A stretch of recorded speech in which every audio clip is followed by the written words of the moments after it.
Si Tenma ay isang bata na maliit, pangit, at nakakadiri na nakatira sa isang Italian orphanage. Pinabayaan siya ng kanyang mga magulang, si Yoma, isa sa mga Diyos ng oras, at si Partita, isang dating santo. Bilang resulta, isinilang si Tenma bilang reinkarnasyon ng Pegasus Saint at siya lamang ang may sapat na kapangyarihan ng cosmos upang patayin ang mga Diyos. Bawat 200 taon ay may banal na digmaan sa pagitan ng Diyos ang si Athena at ni Hades. Parehong muling nagkatawang tao sa mundo at nagising mula sa kanilang mga katawang mortal. Kinamumuhian niya ang buong sangkatauhan dahil sa kanilang mga kasalanan at ginagamit ang kanyang hukbo ng 108 multo upang linisin sila mula sa planeta. Si Athena naman, sa kabilang banda, ay nagnanais na protektahan ang sangkatauhan sa tulong ng kanyang mga zodiac saint.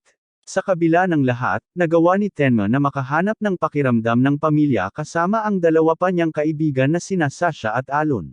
Si Tenma ay palaging uri ng bata na gumugugol ng oras sa pakikipaglaban sa mga bully para protektahan ang kanyang mga kaibigan, lalo na si Alon na araw-araw ay binubuli ng ilang gutom na mga thug sa kalye. Pero si Tenma ay tunay na kaibigan.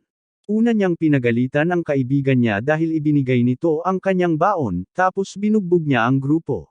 Gayunpaman, may malaking problema siya na tinatawag na Alon. Lumabas na ang batang ito ang dating personifikasyon ni Sakura pero puno ng kabaitan dahil pinilit niya si Tenma na humingi ng tawad sa pagbugbog sa mga lalaking nangbuli sa kanya. Ilang araw ang lumipas, nasa ampunan ang lahat nang biglang nagtakbuhan ang mga bata dahil magiging Atlantis ang nayon. Lumampas ang ilog dahil sa malakas na ulan at nasa panganib na sila ngayon. Nagagalit si Tenma dahil nangangahulugan ito na senaryo ng mga taga-baryo ang tarangkahan sa burol na nagsisilbing dam. Gusto ni Alon na makipag-usap sa mga mamamayan ng bayan at magmakaawa, pero tutol si Tenma dito. Nangako siya na siya ang bahala doon at ipinakita ang isang pulse arrows. Pinapaalala niya sa lahat si Sasha, ang kanyang kaibigan noong bata pa at kapatid ni Alon na inampun ilang taon na ang nakalipas. Nangako siya sa kanya na paprotektahan niya ang lahat hanggang sa muli silang magkita. Mag-isang nagtungo si Tenma sa ilog at nalaman na binago ng pagguho ng lupa ang daloy ng ilog. Sinusubukan niyang isipin kung ano ang magagawa niya para mailigtas ang lahat at nagpa siyang suntukin ang bato. Nagawa niyang magkaroon ng bitik at itinulak siya ng agos ng tubig sa isang bato. Sa kabila ng pagdurugo mula sa kanyang ulo, nakita ni Tenma na ito ang pagkakataong hinahanap niya. Patuloy siyang sumusuntok sa malaking bato hanggang sa magdugo ang kanyang mga kamao. Wala siyang natatapos, pero dahil sa dedikasyon at focus niya na iligtas ang lahat, nagagawa niyang isalin ang kapangyarihan ng cosmos sa kanyang katawan, at sa isang suntok lang ay nagawa niyang basagin ang higanting bato para baguhin ang ilog at iligtas ang lahat. Gayunpaman, hindi kaya ng kanyang katawan ang antas ng kapangyarihang iyon na nagiging dahilan upang siya ay mahimatay. Sa kabutihang palad, nailigtas siya ni Libra na isa sa mga santo ni Athena. Sinabi ni Libra kay Tenma na nagawa niyang protektahan ang lahat at nagtanong kung hindi ba nito gugustuhin gamitin ang lakas at sigasig nito para makatulong sa mas maraming tao. Ibinubunyag niya na kayang lumaban ni Tenma para sa pag-ibig at katarungan ng mundong ito kung pupunta siya sa Gresya at magiging santo ni Athena. Tinanggap ito ni Tenma nang walang pag-aalinlangan. Naniniwala siya na ito ang pagkakataon para lumakas siya at maprotektahan ang kanyang pamilya. Mananatili pa siya ng isang araw sa ampunan at magpapaalam kay Alon. Bago umalis, pinaalalahanan niya si Alon na huwag kalimutan ang kanilang pangako na muling magkita balang araw kasama si Sasha.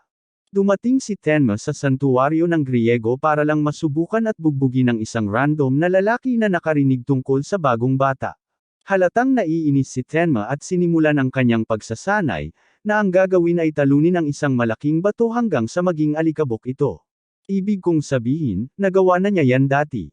Gayunpaman, may problema.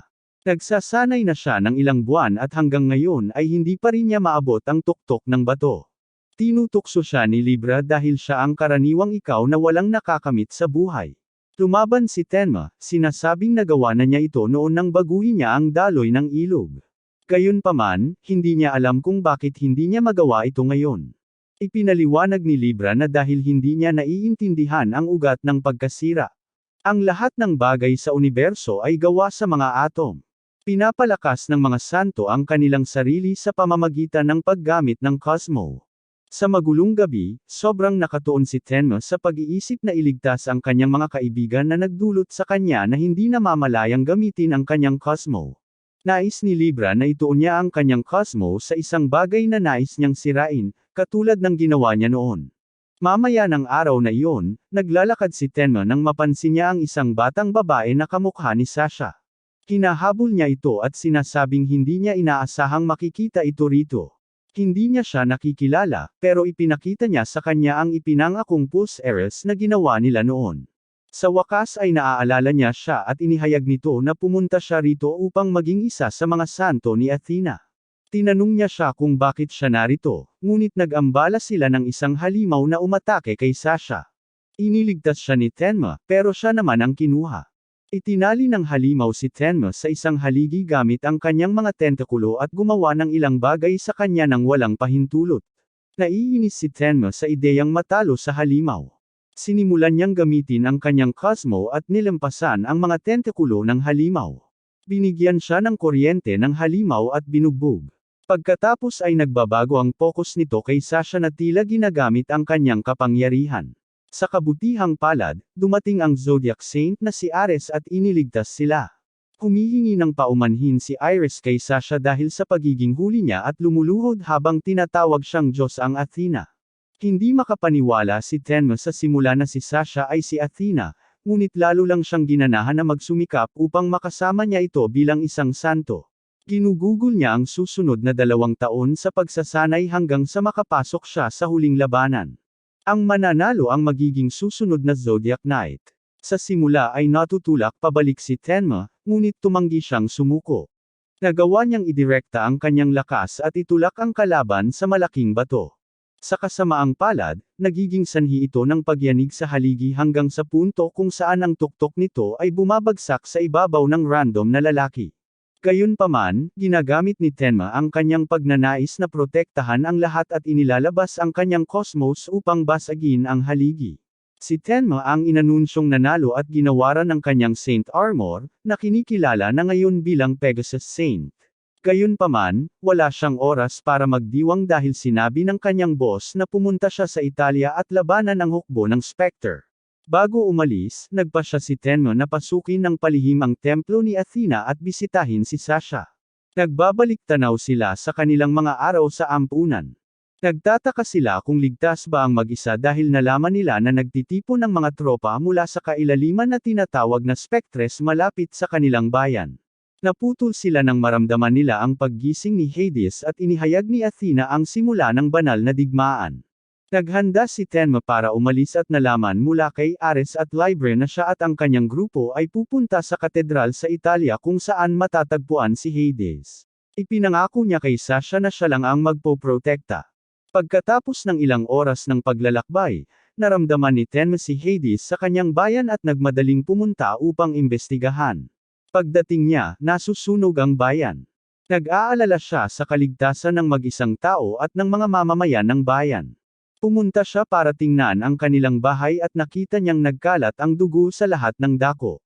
Inatake siya ng isang multo, ngunit madaling naharangan ito ni Tenma at nalampasan gamit ang kanyang Cosmo. Tinalo niya ang Spectre at sumumpa na hindi kailanman magpapatawad kay Hades. Biglang umatake ang isa pang Spectre kay Yodo, isa sa mga kasama ni Tenma, ngunit nalaman na si Hades mismo ito. Nagulat si Tenma dahil si Alone ay ang reinkarnasyon ni Hades. Nahihirapan siyang maintindihan kung paanong ang kanyang mabait na kapatid ay maaaring maging reinkarnasyon ng isang walang awa na mamamatay tao. Nagagalit si Tenma at sumisigaw mag-isa, tinatanong kung sinunog niya ang bayan. Nagulat siya nang kalmadong sumagot si Alone, sinasabing tinupad ni Tenma ang kanyang pangako at bumalik bilang isang santo. Ibinunyag ni Alone na nagsanay din siya ng husto para mapabuti ang kanyang kakayahan sa pagpipinta at magagamit niya ito ngayon para iligtas ang mga tao. Ipinakita ni Alone sa kanya ang hindi pa tapos na painting ni Tenma mula 2 taon na ang nakalipas at pininturahan siya ng X. Biglang nagsuka ng dugo si Tenma. Sinusubukan niyang abutin si Alone pero namatay siya. Si Tenma ay binuhat ni Yodo, ayon sa utos ni Yuzuriha. Inaalam niya kay Yodo na hindi pa lubos na patay si Tenma. Nagkakaroon siya ng guided tour sa kabilang buhay. Dumating sila sa Jamiro at ipinaliwanag niya na ito ang lugar na pupuntahan kapag may mga santo pang maibabalik ang buhay. Altar, ang amo ni Jamiro, sinuri si Tenma at napansin ang kanyang flower bracelet.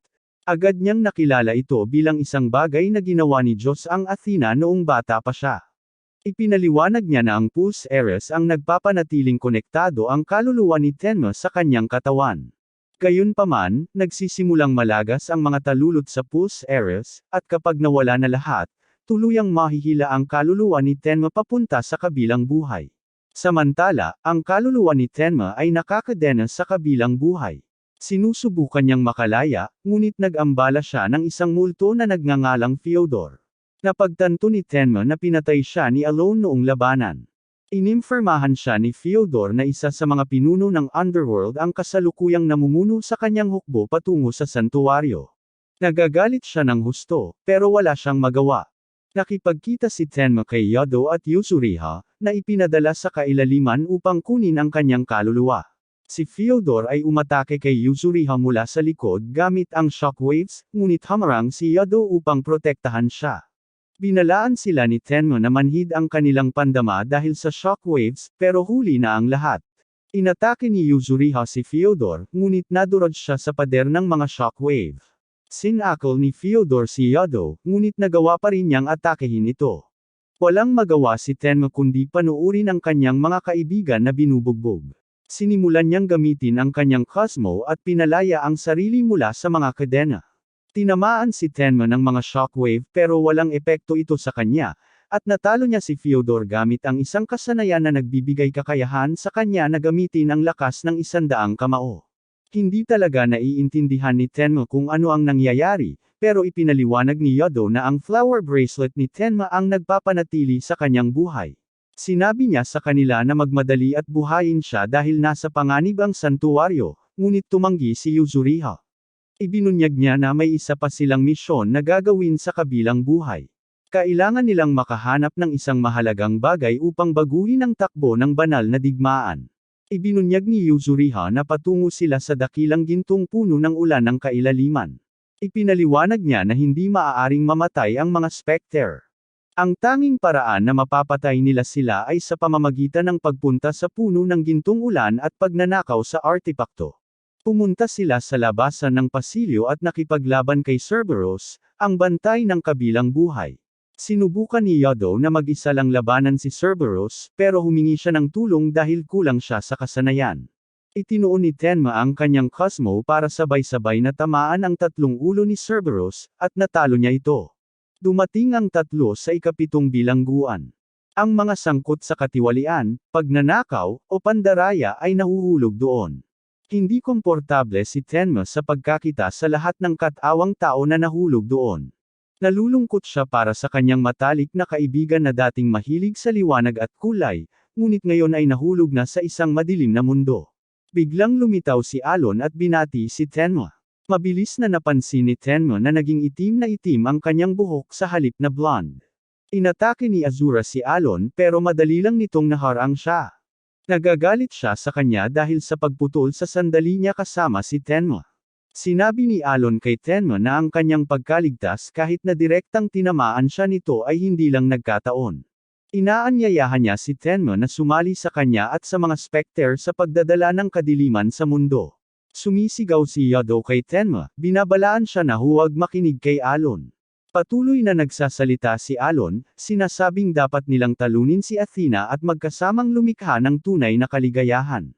Tumanggi si Tenma at idinagdag na mas mabuti pang basagin niya si Sasher kaysa makipagkaibigan sa Hamas. Sumusumpa si Tenma na paprotektahan ang mundong minsan ay minahal ni Alon. Umalis si Alon, sinasabing magkikita-kita silang 3 muli sa santuwaryo. Nagpatuloy ang 3 sa kanilang paglalakbay patungo sa Golden Rain Tree. Nakarating sila sa Great Falls of Blood, kung saan sinasabing nasa tuktok ang Golden Rain Tree. Nagsimula silang umakyat sa talon, pero may kakaibang naramdaman si Tenma tungkol sa talon. Mabilis niyang binabalaan si Yodo at Yuzuriha tungkol dito. Gayunpaman, kapag siya ay tumitingin sa likod, huminto na sila sa paggalaw, tila tumigil ang oras para sa kanila. Lumalabas si Virgo sa loob ng talon at nakikipag-usap kay Tenma. Tinanong niya kung handa siyang yumuko muli sa harap ng hari. Nagulat si Tenma, nagtataka kung paanong isang gold saint ay maaaring nasa kailaliman. Nagsimula siyang magtaka kung bakit parang kaaway ang isang gold saint na dapat ay nasa panig nila. Tinawag ni Virgo si Tenma na dakilang makasalanan ng kalangitan ngunit nagpahayag ng pagkadismaya, sinasabing si Tenma ay isang maliit na batang lalaki lamang. Sinasabi niya na ang katotohanang hinahanap ni Tenma ay maaaring nasa kay Hades. Napagtanto ni Tenma na traidor si Virgo at tinanong niya si Virgo kung paano niya nagawang traidorin si Athena. Gumagawa siya ng malakas na pag-atake patungo kay Virgo, ngunit pinigilan ni Virgo ang kanyang atake sa pamamagitan lamang ng isang salita, sinasabi sa kanya na ang mahihina at emosyonal na pag-atake ay hindi magtatagumpay sa kanya. Pagkatapos ay sinuntok niya si Tenma, na nagdulot ng pagbagsak nito sa Bloody Falls. Pinuri siya ni Virgo dahil nakaligtas siya at tinawag siyang pumatay ng Diyos. Nalilito si Tenma at nagtanong kung bakit tinawag siya ni Virgo na makasalanan ng kalangitan at pumatay ng Diyos. Ipinaliwanag ni Virgo na ang kapalaran ni Tenma ay nakatali sa hari ng kailaliman mula pa noong panahon ng mga mito. Sabi niya, ang magkakaugnay na kapalaran ni Tenma ang magbabago sa takbo ng banal na digmaan. Sinabi ni Virgo na ang mga reinkarnasyon ng mga santo ni Pegasus ay palaging nasa tabi ni Athena at sila lamang ang mga tao na nakasakit sa Diyos ng kailaliman, ngunit pinuna niya si Tenma, sinasabing bilang kasalukuyang reinkarnasyon ni Pegasus, siya ay clumsy, marahas, at emosyonal. Kung ang isang tulad niya ang susi sa banal na digmaan, nagdududa si Virgo na maliligtas ang mundo. Hindi pinansin ni Tenma si Virgo at sumumpo siyang paprotektahan ang mundo at si Sasha. Sinusubukan niyang atakehin si Virgo, ngunit pinatigil siya ni Virgo sa kalagitnaan ng hangin at pinuno ang kanyang isipan ng mga ilusyon. Ipinahayag niya na hindi matatalo ni Tenma si Hades nang hindi muna siya natatalo. Inatake ni Virgo si Tenma at napasigaw ito sa sakit. Hiniling ni Virgo sa kanya na tumayo at ipakita ang limitasyon ng kanyang kapangyarihan. Sinagot siya ni Tenma na bilang santo ni Athena, natural lang na lumalaban siya para sa kapayapaan. Muling inatake siya ni Virgo at sinabing hindi sapat ang paghikayat sa kanya dahil kulang siya sa laman. Ipinahayag niya na walang saysay ang muling pagkabuhay ni Tenma sa mundo at sinabihan siya na masunog sa impyerno. Nagpalabas si Virgo ng atake na nagpadala sa kaluluwa ni Tenma upang masaksihan ang 6 na yugto ng transmigration. Nakikita ni Tenma ang impyerno, kung saan nagbabayad ang mga kaluluwa para sa kanilang mga kasalanan. Ang mundo ng mga gutom na multo, kung saan nahuhulog ang mga pinapatakbo ng kasakiman, ang mundo ng mga hayop, kung saan muling nagkakatawang tao ang mga pinapatnubayan ng mga pagnanasa bilang mga hayop, ang mundo ng pagpatay, kung saan walang katapusang kailangang labanan ng mga kaluluwa ang mga kaaway, ang mundo ng mga tao, isang lugar ng pagdurusa at kawalang katatagan, at sa wakas, ang mundo ng mga Diyos, kung saan kahit ang mga Diyos ay hindi makatakas. Naalala ni Virgo kung paanong maraming beses nang nagkatawang tao ang santo ng Pegasus upang makipaglaban kasama si Athena. Naniniwala siya na ito ang dahilan kung bakit itinago ni Hades ang kanyang katawan sa paraisong nasa ilalim ng lupa na tinatawag na Elysium. Nagpasya si Hades na kunin ang katawan ng batang may pinakamalinis na kaluluwa sa kanyang edad upang muling isilang, katulad ni Elon. Sa wakas ay hinayla ni Virgo si Tenma mula sa mga ilusyon at sinabi sa kanya na wala na siyang magagawa tungkol sa kanyang mga kasalanan ngayon. Sinisisi ni Tenma ang sarili niya dahil muling nagkatawang tao si Hades kay Elon. Nahihirapan si Tenma na makabangon muli. Hindi niya naiintindihan ang mga nakaraang buhay, pero isa lang ang dahilan niya. Upang ipaglaban sina Elon at Sasha. Para sa kanya, ang pangakong binitawan niya ang nagdidikta sa landas na kanyang tatahakin. Hindi mahalaga kung ilang beses pa siya magkatawang tao, dahil palagi siyang lalaban para sa mga taong mahalaga sa kanya. Inilalabas ni Tenma ang kanyang cosmos sa isang atake, ngunit pinigilan siya ni Virgo. Sa wakas ay naunawaan na ni Virgo ang dahilan ni Tenma. Gayunpaman, sinasabi niyang hindi man lang siya makakamot ni Tenma. Gayunpaman, ipinahayag niya ang interes sa lakas ng kaluluwa ni Tenma at sinabing bibihaga niya si Tenma sa isang saklaw ng kanyang kapangyarihan na magpapamanhid sa buong katawan nito. Pakiramdam ni Tenma ay nawawala siya. Ipinaliwanag ni Virgo na ang kanyang pag-atake ay ang katotohanan ng universo. Sino mang matamaan nito ay hindi makakatakbo o makakalaban at mawawala ang lahat ng 5 pandama. Sinimulan niyang alisin ang mga pandama ni Tenma, na haantong sa pagkalipol ng kaluluwa ni Tenma. Sinabi ni Virgo na matatapos na ang dahilan ni Tenma para lumaban para sa kanyang mga kaibigan at ang kanyang pangako. Idinagdag niya na mawawala rin ang pagnanais ni Sasha na protektahan ang mundo, at ang mundo ay mapupunta sa kamay ni Hades. Ipinakita ni Virgo kay Tenma ang isang ilusyon ng pagpatay niya kay Sasha. Ang pangitain na ito ang nagpagalit kay Tenma kaya pinalakas niya ang kanyang Cosmo, at sa wakas ay nakapagbigay siya ng atake kay Virgo, na nagdulot ng pagkasira ng kanyang sakop. Gayunpaman, ang Tenma Punch ay tumama sa Golden Rain 3 sa halip na kay Virgo. Natanto ni Tenma na ang kanyang laban ay nasa kanyang isipan lamang. Ibinubunyag ni Virgo na ang Golden Rain 3 ang tanging nabubuhay na bagay sa kailaliman at tumugon ito sa Cosmo ni Tenma. Nagsimula ng mamunga ang puno ng huling bunga, na matagal nang hinahanap ni Alter. Pinayuhan niya si Tenma na magdala ng maraming prutas hanggat kaya niya kay Jumiro. Ipinakita ni Tenma kina Yodo at Yuzuriha ang Golden Rain Berries. Napansin ni Yuzuriha na isa na lang ang natitirang talulot sa pulse eres ni Tenma, na nangangahulugang namamatay na ang kanyang katawan. Ang dalawa ay nagdadala kay Tenma habang tumatakas sila mula sa kailaliman. Lumabas sila sa isang pasilyo at nakasalubong ang isa pang Spectre. Sinisisi sila ng Spectre sa pagkawasak ng Great Falls of Blood. Nakipaglaban si Yodo sa Spectre habang bumalik si Yuzuriha sa totoong mundo kasama si Tenma. Nagising si Tenma at nalaman niyang nasa Jumiro siya. Nakita niyang nakahandusay at walang malay ang katawan ni Yodo. Sinabi ni Yuzuriha sa kanya na inatake sila sa paglabas nila, kaya naiwan si Yodo para labanan ito. Bumabalik ang kaluluwa ni Yodo sa totoong mundo. Pumunta ang mga Spectres para atakehin si Jumiro matapos malaman na ninakaw ang mga Golden Rain Berries. Naramdaman ni Tenma ang pagkatalo ng mga Spectre at nakilala niya ang Cosmo ni Virgo. Tumitaw sa harap niya si Virgo at hiniling sa kanya na dalhin siya sa altar. Ibinigay ni Yuzuriha ang mga Golden Rain Berries kay altar. Ang mga berries ay tumutugon sa kawalang kamatayan ng Spectre at sila ay isang sandata na nagtatak sa mga espiritu ng Spectre. Kailangan ng mga berries ang pinakamakapangyarihang Cosmo para maging sandata. Bumalik sa buhay ang mga Spectres sa Jumiro at sinimulang atakehin sila. Tumangging makipaglaban si Virgo sa kanila sa pagkakataong ito dahil kailangan niyang isakripisyo ang kanyang Cosmo para gumana ang Golden Rain Berries. Bago siya umalis, ginagamit niya ang sarili niyang dugo para ayusin ang Pegasus Cloth ni Tenma. Ganap nang nabago ang Pegasus Cloth ni Tenma. Inaatake niya ang dumarating na mga Spectre gamit ang napakalaking halaga ng Cosmo. Malakas ang pakiramdam ni Tenma, pero patuloy na nabubuhay ang mga Spectres. Hindi nagtagal ay dumating sina Yuzuriha at Yodo upang tulungan siya. Lumalaki ang motibasyon ni Tenma at nagsanib puwersa silang tatlo upang magtulungan sa paglaban sa mga Spectre. Tila walang katapusan ang labanan dahil hindi namamatay ang mga Spectres. Pinigilan ni Tenma ang isang Spectre mula sa pagpunta patungo kay Virgo, na nasa kalagitnaan ng pagmumuni-muni. Nararamdaman ni Athena na baka nasa panganib si Virgo at nagmamadaling pumunta para tingnan siya. Sa oras na dumating siya, isinakripisyo na ni Virgo ang lahat ng kanyang Cosmo para selyuhan ang kaluluwa ng Spectre sa loob ng Golden Rain Berries, at ang paggawa sa berries bilang sandata ay nagkakahalaga ng buhay ni Virgo.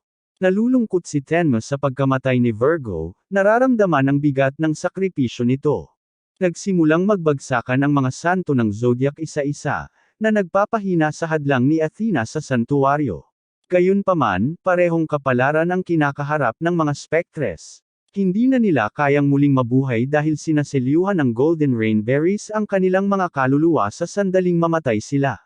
Ganap na nasira ang harang ng santuwaryo nang dumating si Hades. Dumating si Tenma sa tamang oras para makasama si Athena sa pagharap sa kanya.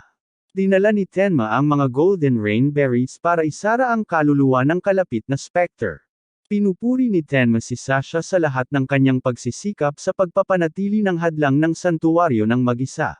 Ipinahayag niya na ibinigay ni Virgo ang kanyang buhay para sa kanya, para sa Golden Berries, at para kay Sasha. Nagagalit siya kapag naaalala niya na ang dahilan kung bakit siya nakikipaglaban ay dahil sa kanilang pangako na muling magkita. Tinanong niya si Alon kung kaya niyang patayin ang kanyang nakababatang kapatid, katulad ng pagkasunog niya sa kanilang bayan ng walang pagsisisi. Sumagot si Alon na napakahalaga sa kanya ng pangakong ginawa nila. Gayunpaman, hindi na sila parehong tao. Pagkatapos ay ipinahayag niya na kaya niyang patayin si Sasha ng walang pagsisisi. Iniligtas ni Tenma si Sasha mula sa kagat ni Cerberus at pinatay ito. Sinusubukan niyang atakehin si Alon na pumipigil kay Tenma sa paggalaw. Naghanda si Alon na patayin si Tenma, ngunit nahinto siya ng isang hadlang. Ang mga anting-anting ni Athena ay bumaha sa templo at ang kapangyarihan ni Alon ay natatakan. Dumating si Pope Sage at nalaman ni Tenma na isa siya sa mga nakaligtas mula sa huling banal na digmaan 200 taon na ang nakalipas. Inatake ni Alon si Pope Sage at tinukso sila dahil sa pag-aakalang hindi siya maaapektuhan ng isang sinaunang talisman na mahigit 200 taong gulang. Tinawag ni Pope Sage si Sasha at ang kanilang pinagsamang cosmos ay kumalat sa buong templo. Nawawala ang templo ni Athena at muling lumilitaw sa tore kung saan nakasilem ang 108 multo ni Hades. Determinado sina Sasha at Pope Sage na ikulong ang kaluluwa ni Hades sa tore at alisin ito sa katawan ni Alon upang tapusin ang digmaan. Biglang bumaba mula sa langit ang isang malaking cosmo. Iniligtas ni Tenma si Sasha mula sa pagtama. Sila ang mga karagdagang puwersa ni Hades. Si Pandora ang commander ng mga multo at palagi siyang nasa tabi ni Hades. Palagi siyang nagkakatawang tao bilang kapatid ni Hades, pero sa pagkakataong ito si Athena ang gumawa nito. Sinabi ni Alon na tapos na at nagpasya siyang bumalik sa kastilyo. Sinusubukan ni Tenma na pigilan si Alon sa pag-alis, ngunit madaling nalalamangan siya ng cosmo ni Alon. Sinabi ni Alon kay Tenma na hindi na siya maabot ng kanyang mga salita o ng kanyang mga kamao. Bago umalis, binabalaan sila ni Alon na magmadaling bumalik sa santuwaryo dahil malapit na niyang ilantad ang kanyang ipinintang larawan. Ipinapakita ng pagpipinta ang mga patay na tao at mga santo ni Athena. Binabalaan niya sila na kapag natapos niya ang pagpipinta na ito, tatawagan niya itong nawalang canvas at ang mundo ay mawawala. Galit na ipinaalala ni Tenma kay Alon na hindi dahil sa pagdadala ng kamatayan ang dahilan kung bakit niya minahal ang pagpipinta. Biglang lumabas ang isang multo mula sa mga anino at inatake si Tenma. Naghaharang ang Gold Saint Taurus sa pagitan nila at pinipigilan ang pag-atake. Ipinahayag niya na hindi niya hahayaang makasagabal siya kay Tenma dahil siya lang ang makakapigil kay Alon. Ginagamit ni Tenma ang kanyang cosmo para sundan ang karwahe ni Alon sa kalangitan. Naghahanda siyang ilunsad ang pag-atake, ngunit pinigilan ito ni Pandora. Kinukuryente niya ito, na nagiging dahilan upang mahulog ito mula sa kalangitan habang walang malay. 3 araw pa bago simulan ni Athena ang pagpapanumbalik ng santuwaryo pagkatapos ng huling labanan. Gayunpaman, iniisip ni Libra na hindi kumikilos si Tenma na parang siya. Nag-aalala si Tenma kay Sagittarius, na nag-iisang tinamaan ng palaso na muling itinuro. Ibinahagi niya na matagal na silang nagkakilala at gusto niyang makipag-usap sa kanya, pero hindi nagigising si Sagittarius. Ipinaliwanag ni Libra na direktang tinamaan ng atake mula kay Hades ang kaluluwa ni Sagittarius. Naging emosyonal si Tenma sa pag-iisip tungkol sa malupit na mga gawa ni Alon. Nagtataka siya kung paanong ang isang dalisay na lalaki tulad ni Alon ay maaaring maging si Hades. Ibinahagi ni Libra na minsan sinabi sa kanya ni Sagittarius ang tungkol kay Tenma. Nais niyang patuloy na isipin ni Tenma si Alon at dumiretso siya. Naputol ang kanilang pag-uusap nang humingi ng tulong si Taurus sa paglilinis ng nawasak na templo. Inimbitahan ni Taurus si Tenma sa isang laban. Madali niyang natatalo si Tenma gamit ang kanyang cosmo. Inatake siya ni Tenma, pero hindi tumagos sa matigas niyang orasan. Sinusundan ni Taurus ang kanyang atake bago niya ito ibagsak sa lupa gamit ang kanyang kapangyarihan. Biglang, ang mga paniki mula sa isang multo ay nagsimulang maging sanhi ng pagkaantok ni Tenma at Taurus. Malapit nang mapatay si Tenma, pero nilabanan ni Taurus ang epektong nagdudulot ng pagtulog sa pamamagitan ng pagpunit sa sarili niyang eardrums para hindi niya marinig ang mga paniki. Tumangging bumagsak si Taurus kahit malakas ang mga suntok mula sa mga multo para protektahan si Tenma. Ginagamit ni Tauros ang huling lakas ng kanyang Cosmo at pinapatay ang dalawang Spectre para mapanatiling ligtas si Tenma.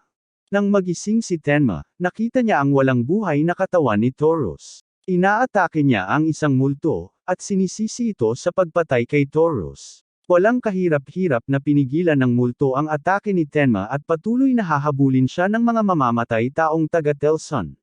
Idinagdag niya na si Pandora na ngayon ang nangunguna sa mga multo. Nalaman ni Tenma na hindi makakalaban si Tauros noong gabing iyon, ngunit ipinagtanggol niya ito ng buong lakas. Puno ng pagkasala at galit si Tenma. Nagpasya siyang umalis sa santuwaryo at magtungo upang hanapin si Alon. Nakatagpo si Tenma ng Gold Saint Cancer sa kanyang paglalakbay. Sinabi sa kanya ni Cancer na hinahanap siya ni Libra at Ares. Sinisisi ni Tenma ang sarili niya sa pagkamatay ni Tauros at nagpa siyang mas mabuting umalis sa santuwaryo dahil hinahabol siya ng mga mamamatay tao ni Pandora. Sinabi sa kanya ng Cancer na hindi maiiwasan ang kamatayan ni Tauros dahil may digmaan. Inaakusahan niya si Tenma na tumakas mula sa santuwaryo dahil mahina rin siya. Inaatake niya si Tenma habang sinasabi na ang pagtalikod nito ay parurusahan ng kamatayan. Kinailan niya si Tenma pabalik sa santuwaryo. Nabilanggo si Tenma sa santuwaryo. Sinusubukan niyang basagin ang mga rehas pero hindi niya kaya. Nagtataka siya kung ano ang ginagawa ni Alon ngayon na si Pandora ang namumuno sa mga multo. Ginugol niya ang gabi sa kulungan, iniisip si Alon at gustong makita siya. Inilalabas niya ang kanyang Cosmo at patuloy na sinisubukang sirain ang bakal, ngunit walang nangyayari. Biglang gumalaw ang isang bahagi ng lupa, at lumitaw si Yodo. Tinulungan siya ni Yodo na makatakas sa pamamagitan ng isang daan sa ilalim ng lupa. Sinalubong ni Yuzuruha si Tenma sa labas. Napagkamalan niya si Yuzuruha na isang Silver Saint at natakot siya saglit. Ibinunyag ni Yuzuruha na naging santo na siya ngayon. Ibinahagi ni Yodo na inutusan sila ni Alter na ilabas si Tenma mula sa kulungan. Ang malayang ulo ay lumabas sa santuwaryo. Sinabi ni Tenma sa dalawa na gusto niyang pumunta sa Hades Castle. Sa wakas ay nakatakas sila sa santuwaryo sa tulong ni Alter. Nakita ni Tenma si Sasha sa dulo ng pasilyo at sumumpa na tutuparin nila ang kanilang pangako na muling magkita balang araw. Ang The Lost Canvas ay isang pinta na malapit ng magwakas at magwawasak sa lahat ng buhay sa daigdig kapag natapos na ito, na malapit ng mangyari. Nagpatuloy sina Tenma, Yodo, at Yuzuruha sa kanilang paglalakbay patungo sa kastilyo ni Hades. Halos mahulog si Tenma habang umaakyat sa mga bato, pero nasalo siya ni Yuzuruha. Tinutukso ni Yodo si Tenma dahil nagpapakita na ito ng mga senyales ng pagod at nagsimulang maglaban ang dalawa. Binalaan sila ni Yuzuruha na iiwan niya sila kung magpapatuloy silang makipaglaban. Naaalala ni Tenma si Sasha at sumusumpa siyang tatapusin ang banal na digmaan kapag nakarating na siya sa kastilyo ni Hades. Sa kastilyo, sinelyuhan ni Pandora si Hades sa kanyang altar upang matiyak na mabilis niyang itapon ang kanyang puso ng tao. Nararamdaman ni Hypnos at Thanatos na may binabalak si Pandora, kaya binabalaan nila siya na hindi maganda ang kahihinatnan nito para sa kanya. Lumapit sina Tenma, Yodo, at Yuzuruha sa kastilyo ni Hades. Habang umaalis sila sa bayan ni Tenma, nakarating sila sa isang gubat. Huminto si Tenma at nagtataka kung palaging naroon ang kagubatan dahil unang beses niya itong nakita. Ang tatlo ay naglalakad sa kagubatan at nakasaksi sila ng daan-daang ibong parang zombie. Ninakaw ng isa sa mga ibon ang flower bracelet ni Tenma. Hinahabol niya ito at iniwan sina Yodo at Yuzuruha sa likod. Si Yuzuruha ay inatake ng mga ibon at nawala siya. Patuloy na sinusundan ni Tenma ang ibong nagnakaw ng kanyang pulse arrows. Sinigurado niyang mag-iwan ng mga marka sa mga puno sa daan para hindi siya maligaw. Hindi nagtagal ay huminto ang ibon at nakuha ni Tenma ang kanyang pulse arrows. Handa siyang bumalik, ngunit napansin niya na nawala na ang mga marka na iniwan niya sa mga puno. Sinusuri niya ang iba pang mga puno, pero wala ng mga marka. Biglang tinawag ng isang babae si Tenma. Tumingon siya at nagulat. Isa siya sa mga kaibigan niya mula sa ampunan. Akala niya, ang pag-iisa na mismo ang pumatay sa kanila. Hindi siya makapaniwala na buhay pa sila. Niyakap siya ng batang babae, na nagdulot ng pagkasira ni Tenma. Ipinaliwanag ng mga bata kung gaano sila natakot habang nasusunog ang lungsod. Lalo pang lumala ang pakiramdam ni Tenma dahil dito. Humihingi siya ng paumanhin sa pagdating ng napaka-late. Napakagaan ng kanyang pakiramdam nang makita silang buhay at maayos, hanggang sa punto na nagsimula siyang umiyak. Biglang kinagat siya ng batang babae. Nagulat si Tenma. Ibinunyag ng dalaga na sila ay mga zombie na ngayon at ipinakita ang kanilang tunay na anyo. Komento niya kung gaano kainit ang dugo nito, sinasabing dahil buhay ito, hindi katulad nila. Nagagalit si Tenma at sinisikap na kumbansihin ang sarili na panaginip lang ito dahil hindi kailanman aatake ang mga bata sa kanya. Sinugod siya ng mga bata at sinimulang atakehin. Nakasandal siya sa pader ng kanilang lumang bahay at naririnig niyang may tumutugtog ng instrumento sa loob. Sinira ni Tenma ang bintana at nakita si Naso, isang multo, na nakaupo sa isang organ. Huminto sa paglalaro si Naso at binati si Tenma. Biglang nagkamalay ang mga bata at tinawag si Tenma, humihingi ng paumanhin sa kanya. Nagsimulang tumugtog muli si Naso at nagwala ang mga bata. Isa sa kanila ang samugat sa baywang ni Tenma. Hinihiling ni Tenma kay Naso na palayain ang mga bata, ngunit tumanggi si Naso, sinasabing dinala niya ang mga ito mula sa kabilang buhay. Isinuot ni Tenma ang kanyang Pegasus cloth at naghandang labanan si Naso. Inutusan ni Naso ang mga bata na umatake at inumin ang dugo ni Tenma. Tumanggi si Tenma na saktan sila at sa halip ay pinagtiisan ang kanilang mga atake. Nagmamadaling lumapit siya sa organ, alam niyang kailangan niyang pigilan ito. Inaatake niya si Naso at ang organ, ngunit hinaranggan siya ng isang hadlang. Ibinahagi ni Naso na inatasan siyang protektahan ang kagubatan at ipinaliwanag na ang pagwasak sa organ ay magbabalik sa mga bata bilang walang buhay na bangkay. Napansin ni Tenma na umiiyak ang mga bata, hindi pa rin nadungisan ang kanilang mga kaluluwa kahit kontrolado sila. Humihingi siya ng paumanhin sa kanila at sinusunog ang kanyang Cosmo upang basagin ang hadlang. Mas malakas siyang sumuntok at winasak ang harang kasama ang organ. Muling humihingi ng paumanhin si Tenma, sinisisi ang sarili sa pagkabigo niyang protektahan sila. Pinapanood niya habang nagkabalikan ang kapayapaan ng mga bata at nagpaalam sa kanya ng huling pagkakataon. Si Yuzuriha ay sapilitang na-teleport sa ibang bahagi ng kagubatan. Hinarap niya si Tokusa, ang kanyang kapatid, na naging zombie dahil sa isang multo. Naaalala ni Yuzuriha ang araw na nahulog sa bangin ang kanyang kapatid at mga magulang sa Jemir habang naglalakbay patungo sa Nayon. Malakas ang kanyang pamilya at kailangan niyang isuko ang kanyang pangarap na maging mandirigma para sa kasal. Sinabi ni Ares sa kanya na may nakitang nakakagambalang Cosmo sa Jemir. Nagulat si Yuzuriha nang makitang nakatayo si Tokusa sa pinto. Tumakbo siya para yakapin siya. Gamaan ang kanyang pakiramdam nang malaman niyang buhay ang kanyang kapatid. Gayunpaman, tinulak siya ni Tokusa at inihayag na isa na siyang multo. Sinabi niya sa kanya na narinig niya ang boses ng Nato at tinanggap ang alok nito na walang hanggang buhay sa pamamagitan ng pagpatay sa kanilang mga magulang.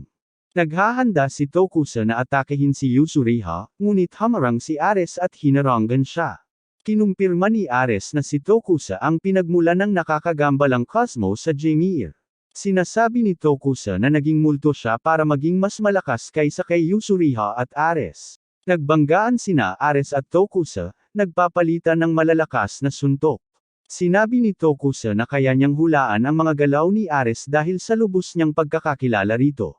Gayunpaman, hindi kinikilala ni Ares ang bagong lakas na nakamit ni Tokusa bilang multo. Tinutukso ni Tokusa si Ares dahil sa sinasabing kahinaan nito at tinutukso si Yuzuriha dahil sa pag-iwan nito sa kanyang mandirigma. Ipinahayag niya na ipagpapatuloy niya ang pamana ng kanilang pamilya bilang mandirigma magpakailanman. Sinabi ni Yuzuriha na uukitin niya ang pagtataksil nito sa kanyang katawan at naghandang umatake, ngunit pinigilan siya ni Ares. Binalaan siya ni Ares na huwag bumaba sa antas ng mga multo sa pamamagitan ng pagpatay sa sarili niyang kapatid. Inakusahan ni Tokusa si Yuzuriha na palaging humahanga kay Ares, na naging sanhi ng paglayo nila bilang magkapatid. Inilunsad niya ang isa pang atake kay Ares, ngunit madaling nasagot ni Ares gamit ang kanyang napakalakas na Cosmo. Pinatamaan ni Ares si Tokusa at nagpahayag ng hangarin na makahanap siya ng kapayapaan. Inabot ni Tokusa si Yuzuriha habang siya ay bumagsak at namatay sa harap niya. Sinabi ni Tokusa kay Yuzuriha na gusto niyang bumalik sa Jimiro kasama siya. Ang multong kumokontrol sa kanya ay humihila sa kanya palayo at sinasabihan si Yuzuriha na kailangan niyang patayin si Yato upang mailipat ang lakas ng buhay nito kay Tokusa. Pinipilit siya ng multo na pumili sa pagitan ng kanyang nakababatang kapatid at ni Yato. Ipinahayag ni Yuzuriha na kung gusto ni Tokusa na bumalik sa Jimiro kasama niya, kailangan niyang wakasan ang banal na digmaan. Isinuot ni Yuzuriha ang kanyang pilak na saint cloth at hinarap ang multo. Binalot ni Yuzuriha ang multo sa kanyang panyo at nagsimulang maghiwa-hiwalay ang katawan nito. Walang kapangyarihan ang multo laban kay Yuzuriha. Tinapos ito ni Yuzuriha sa pamamagitan ng huling pagpalo. Pinili ni Yuzuriha na protektahan sina Jimiro at Athena dahil sa palagay niya iyon ang gusto ng kanyang pamilya. Sinasabi niyang paprotektahan niya ito kasama sina Tenma at Yato. Tumatakbo si Yato sa paligid ng kagubatan at hindi makapaniwala na nagkahiwa-hiwalay silang lahat. Natitisid siya at nahuhulog sa malalim na butas. Nakikita niya ang isang malaking multo sa loob na kumakain ng nabubulok na karne. Kinikilala siya ng multo bilang isang santo ni Athena. Isinuot ni Yato ang kanyang kasuotan ng santo. Inaatake niya ang malaking multo, pero walang epekto. Madaling itinapon ng multo si Yato sa mga bato. Nahihirapan si Yato na palayain ang sarili mula sa pagkakahawak ng multo. Nagpa siya ang multo na palayain siya, sinasabing mahina siya at hindi karapat-dapat kainin. Gayunpaman, hinihiling ng multo na iwan niya ang kanyang kasuotan dahil hindi siya karapat-dapat dito. Naaalala ni Yato ang kanyang pagkabigo noong bata pa siya. Palagi na niyang gustong maging bayani, pero palagi siyang pinapababa ng mga tao. Naaalala niya ang pagbagsak ng kanyang kapatid na babae at ang babala nito sa muling pagkabuhay ng hari ng ilalim ng mundo. Dinala ni Yato ang kanyang kapatid sa ospital. Gayunpaman, nakikita niyang nasusunog ang bayan. Isang multo ang umaatake sa kanila mula sa likod. Sinusubukan ni Yato na labanan ang multo, ngunit wala siyang lakas laban dito. Si Yato at ang kanyang kapatid ay nailigtas ng Gold Saint Scorpio. Tumayo si Yato at ipinahayag na lalaban siya kasama sina Tenma at Yuzuriha para kay Athena. Pinigilan siya ng malaking multo sa pag-atake, pero nagawa pa rin niyang makapuntos dito. Nalilito si Yato nang mawala ang multo. Patuloy na nakikipaglaban si Tenma kay Nasu. Laging napipigilan ni Nasu ang kanyang mga atake sa tuwing susubukan niya. Napagtanto niya na ang mga langaw na nakapaligid kay Nasu ay humahadlang sa kanyang mga atake. Nagsuka si Nasu ng kawan ng mga langaw na kumagat kay Tenma. Dumating sina Yuzuriha at Yato para suportahan siya. Nagagalit si Nasu sa kanilang panghihimasok at sabay-sabay silang pinasabog ng kanyang kapangyarihan. Nagsasagawa si Nasu ng pagtawag sa isang kawan ng mga zombie mula sa lupa upang patayin sila. Sumusulong ang mga zombie ngunit bigla silang nawala nang dumating si Cancer at winasak silang lahat. Nawalan ng kontrol si Nasu matapos sirain ni Cancer ang mga kaluluwa ng mga zombie. Umiti si Cancer at nagpakilala bilang bago nilang tagapagbantay. Nainas si Tenma, sinasabing hindi nila kailangan ng magbabantay. Gayunpaman, ipinapakita ng Cancer na ito ay isang utos mula sa itaas. Nalaman ni Nasu na si Cancer ang nagiging kasama ni Tenma at sinabing medyo amoy kawayan si Cancer na parang isa sa kanilang mga kaalyado. Tinawanan lang ni Tenma at tinanong kung sinusubukan ni Nasu na makipag-flirt sa kanya. Sumagot si Nasu, sinasabing siya mismo ang lalaban sa Cancer. Pinigilan siya ni Tenma dahil gusto niyang harapin si Nasu, pero hindi siya pinansin ni Cancer at nagtungo para atakehin si Nasu. Nalaman ni Thanatos ang pakikialam ni Cancer sa gubat ng kamatayan. Nagtataka si Hypnos kung sapat si Nasu para talunin silang apat. Sumagot si Thanatos na binigyan niya si Nasu ng sapat na lakas para talunin sila. Nagsasagawa si Nasu ng pagtawag sa mga kawan ng langaw. Malakas ang mga langaw para makalusot sa lupa. Iniiwasan ng Cancer ang mga langaw na papalapit sa kanya. Ipinaliwanag ni Nasu na ang mga langaw ay nagmula sa mga labi ng kaluluwa ng isang bangkay at sumusunod sa kanyang mga utos para umatake o ipagtanggol. Sakop ng mga langaw ang buong katawan ni Cancer. Gayunpaman, sapat na ang kanyang cosmo para patayin ang lahat ng langaw na nakapaligid sa kanyang katawan. Nilamon ng Cancer ang lahat ng langaw ni Nasu sa Foxfire. Nagsimulang mawala ang mga langaw sa isang pitik lang mula kay Cancer. Nataranta si Naso, at nagalit siya dahil patay na lahat ng kanyang langaw. Nagpasya siyang agresibong atakehin ang Cancer. Iniiwasan siya ng Cancer at nakukulong siya sa pagitan ng kanyang mga binti, na nagpapahintulot sa kanya na tamasahin ang matamis na amoy ng kanyang underwear.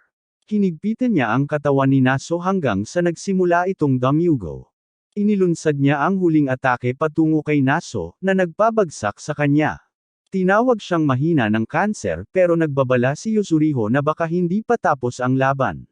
Nagiging multo si Nasu. Ipinahayag niya na binigyan siya ng kapangyarihan sa kagubatan ng kamatayan, at hindi sapat ang mga atake ni Cancer para patayin siya. Determinado siyang ipakita sa apat ang kanyang kapangyarihan bilang pinuno ng kagubatan. Nagsimula siyang mabulok ang lahat ng nabubuhay sa paligid niya. Nagpasya si Cancer na ihagis si Yodo diretso kay Nasu. Walang magawa si Yodo kaya inatake na lang niya. Ang kanyang atake ay tumagos sa buong katawan ni Naso, ngunit walang epekto sa kanya.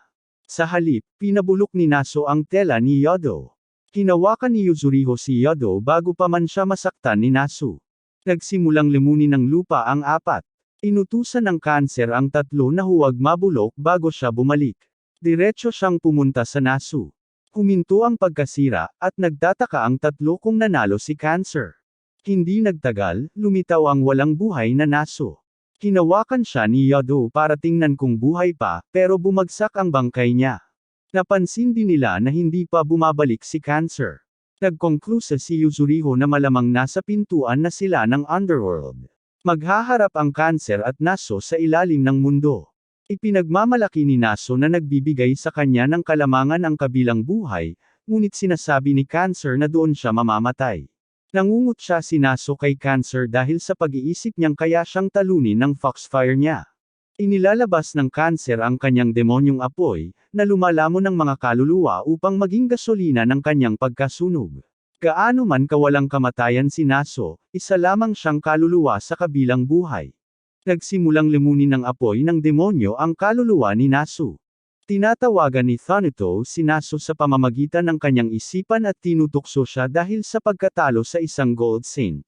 Inutusan niya si Nasu na kunin ang buhay ni Cancer bago masunog ang kaluluwa nito. Biglang lumakas si Nasu at nagpasya siyang isama si Cancer upang sunugin kasama ng apoy ng demonyo. Nagsimulang mag-alala si Athena dahil naramdaman niya ang Cosmo Waver ni Cancer. Sinabi ni Pope Sage sa kanya na huwag mag-alala dahil marami na siyang itinuro kay Cancer na mga pamamaraan. Naghihintay sina Tenma, Yato, at Yusuriha kay Cancer. Bumabalik sa anyong tao ang katawan ni Naso, at humihinto ang pagkasira ng kagubatan. Nagtataka si Tenma kung nanalo si Cancer. Nagdududa si Yato na babalik pa si Cancer, pero sinabi ni Yusuriha na masyadong malakas si Cancer para mamatay. Tinanong ni Yato kung alam ni Yusuriha ang Cancer. Ang Cancer ay estudyante ni Pope Sage. Ibinunyag niya na marami na silang beses nagkita. Nagtataka si Yato kung sino si Pope Sage. Nagulat sina Tenma at Yato nang malaman nilang magkapatid sina Altar at Pope Sage. Inimpo nila Yusuriha na si Altar ang nakatatandang kambal ni Pope Sage. Tiniyak ni Tenma sa kanila na kung ganoon ang sitwasyon, hindi na nila kailangang mag-alala tungkol kay Cancer. Ang nakatagong daan sa kagubatan ay nagsisimulang lumitaw ngayon na patay na si Nasu. Malapit na ang tatlo sa kastilyo ni Hades. Nakaligtas ang Cancer at ginamit ang mga daan sa ilalim ng lupa upang magtungo mag-isa sa kastilyo ni Hades. Nakilala niya si Thanatos at Hypnos. Napagtanto ni Thanatos na si Nasu lang ang namatay. Tinitingnang mabuti ni Cancer ang kambal at kinumpirmang may kambal na tagapayo si Hades. Tinanong niya kung sino sa kanila si Thanatos. Ibinubunyag niya na si Thanatos ang pinakamarami niyang gustong bugbugin. Sinimulan niyang atakehin si Thanatos, ngunit ang kanyang kamao ay nahinto ng isang piraso ng chest na nasa dibdib. Nahihirapan ang Cancer na maipasa ang kanyang kamao sa chest pawn. Umalis si Hypnos, walang pakialam sa alitan ni Thanatos at Cancer. Ibinibigay niya ang responsibilidad ng pag-aalaga kay Cancer kay Thanatos. Nagsimulang mawala ang chest pawn at tinangay si Cancer. Tinawanan lang ito ni Cancer habang sinasabing tatapusin niya si Thanatos. Sinubukan niyang muling sumuntok pero nahinto siya at muling tinangay. Inamin ng Cancer na napakalakas ng kapangyarihan ni Thanatos. Inilagay ni Thanatos ang piyesang kabalyero sa chessboard at biglang, isang maltong kabalyero ang lumitaw sa harap ni Cancer. Ang Cancer ay na-teleport sa isang lugar na mukhang chessboard. Nagsimulang umatake sa kanya ang mga higanteng piyesa ng chess pero nailega niya ito. Bahagya na lang niyang napigilan ang palaso ng kabalyero na papunta sa kanya. Ang ningning ng Cancer ay malapit nang pumulibot sa mga piraso ng chess. Mabilis niyang sinisira ang mga ito gamit ang kanyang mga apoy ng demonyo. Ipinahayag niya na susunugan niya si Thanatos kasama ang kaluluwa nito. Nagpasya si Thanatos na maging seryoso at ini-teleport niya si Cancer sa kalawakan. Ang kalawakan ay isang landas na tinahak ng mga Diyos, ngunit kung papasok ang isang mortal tulad ni Cancer, sila ay mapupunit. Hindi makagalaw ang kanyang katawan dahil sa Cancer. Inihayag ni Thanatos ang kanyang kamatayan, ngunit nagawang makapasok ni Pope Sage sa espasyo. Nagtataka si Thanatos kung paano makakapasok at makakaligtas ang isang tao sa kalawakan. Ipinaliwanag ni Pope Sage na ang kanyang katawan ay pinoprotektahan ni Athena. Inihagis niya ang mga anting-anting na isinulat ni Athena patungo kay Thanatos at hindi nagtagal, nawasak ang kalawakan. Ang tatlo ay ibinalik sa kastilyo ni Hades.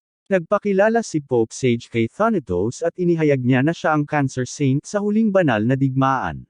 Naaalala niya kung paano sila ng kanyang kapatid na si Alter ay nahuli sa galit ng kambal na Diyos 200 taon na ang nakalipas. Upang makilala siya, inatasan ni Pope Sage si Cancer na bantayan si Tenma para masundan niya ang cosmo nito kapag nakialam na ito. Sinusuri ni Pope Sage kung okay lang si Cancer. Sumagot siya na kung hindi dahil sa hadlang sa paligid ng kastilyo ni Hades, malaya siyang makakagalaw at matatalo sila. Gayunpaman, ipinahayag ni Pope Sage na nasa labas sila ng hadlang.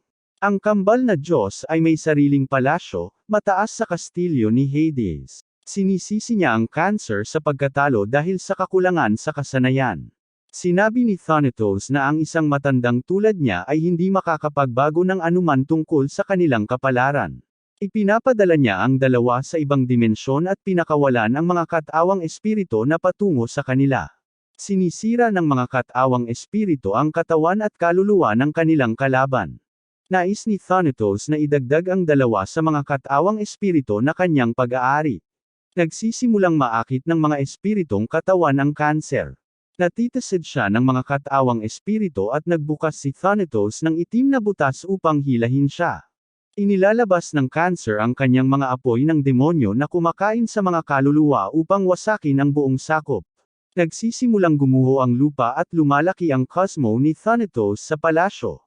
Sinimulan niyang i-charge ang kanyang cosmo sa isang malaking mapanirang globo. Ipinadala niya ang bola sa direksyon ng Cancer at Pope Sage, ngunit hamarang si Cancer upang protektahan si Pope Sage. Nahihirapan ng Cancer na pigilan ang bola. Sa kalaunan, sinira ng bola ang tela ni Cancer. Si Pope Sage ang nagpatigil sa bola. Pinagalitan niya si Cancer dahil muntik na siyang mapunit. Nagsisimulang mahulog ang tela ng Cancer. Sinabi niya kay Thanatos na huwag nang maliitin ang mga ito.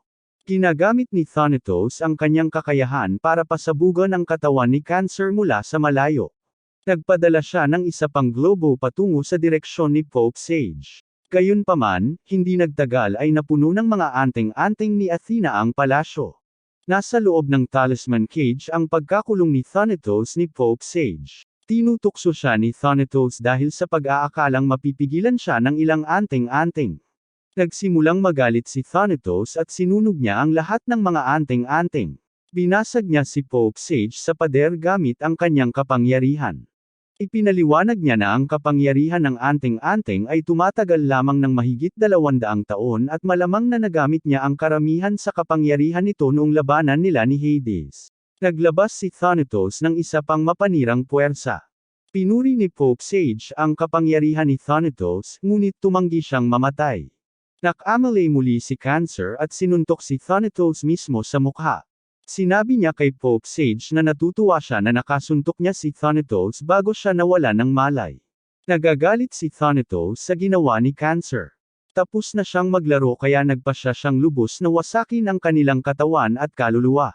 Tinanong ni Cancer kung may natitira pa bang anting-anting si Pope Sage, dati kasi ay kinukuha niya ang mga ito mula roon.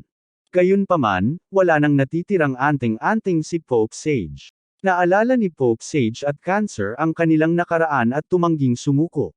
Galit pa rin si Thanatos dahil itinaas ni Cancer ang kamay nito laban sa kanya. Inatake niya sila ng malaking sinag at pareho silang nagsimulang mahaylo ng kapangyarihan ni Thanatos. Sinabi ni Thanatos sa dalawa na hindi nila matatakasan ang tadhana na itinakda ng mga Diyos. Sinimulan niya sa pamamagitan ng pagpalo kay Cancer. Inatake ni Pope Sage si Thanatos gamit ang parehong pamamaraan na ginamit ni Altar upang ipadala ang mga tao sa kabilang buhay. Sinabi niya na alam niyang ang tunay na katawan ni Thanatos ay nasa Elysium at ang kasalukuyang katawan niya ay pansamantalang sisidlan lamang na nilikha niya. Kung magagawa ni Pope Sage na ilabas ang kanyang kaluluwa mula sa katawan, mas mataas ang kanyang tsansa na manalo. Hindi epektibo ang atake ni Pope Sage kay Thanatos. Pumasok ang Cancer at patuloy na hinayla ang kaluluwa ni Thanatos mula sa kanyang katawan. Pinagsama ng dalawa ang kanilang kapangyarihan para makuha ang kaluluwa ni Thanatos. Inalis ng Cancer ang pansamantalang sisidlan ni Thanatos at isinakripisyo ang sarili upang ibalik ang Cancer na tela kay Pope Sage. Naluwagan ang pakiramdam ni Thanatos na may natitirang isang kaaway. Ibinahagi niya na hindi siya nababahala sa pagkawasak ng kanyang pansamantalang katawan dahil maaari siyang lumikha ng mas marami kung nais niya. Tinutukso niya ang Cancer dahil namatay ito ng walang kabuluhan. Itinanggi ni Pope Sage, sinasabing dahil sa Cancer, si Thanatos ay isang kaluluwang nakalantad na ngayon. Nagpasya si Thanatos na pasukin ang katawan ni Pope Sage. Sa katawan ng Santo Papa, madali nang makapasok si Thanatos sa santuwaryo at makitil ang buhay ni Athena ng walang problema. Nagsimulang magkaroon ng problema si Thanatos sa pagiging tugma sa katawan ni Pope Sage. Hindi niya lubos na makukuha ang katawan ni Pope Sage. Ibinunyag ni Pope Sage na suot niya ang tela ni Altar. Ang tela ay puno ng kapangyarihan ng magkakapatid at maaari itong makulong ang isang kaluluwa. Galit na galit si Thanatos dahil nilinlang siya ng Papa. Sinimulan niyang saktan ang pisikal na katawan ng Santo Papa. Sinabi ni Pope Sage na ginagawa niya ito para sa mga susunod na henerasyon ng mga santo. Nagpasya siyang ailay ang kanyang buhay at ikulong si Thanatos sa loob ng banal na arko na ibinigay sa kanya ni Athena. Bumabalik ang banal na kaban sa santuwaryo. Napagtanto ni Altar at Athena na sinelyuhan ni Pope Sage si Thanatos sa loob kapalit ng kanyang buhay.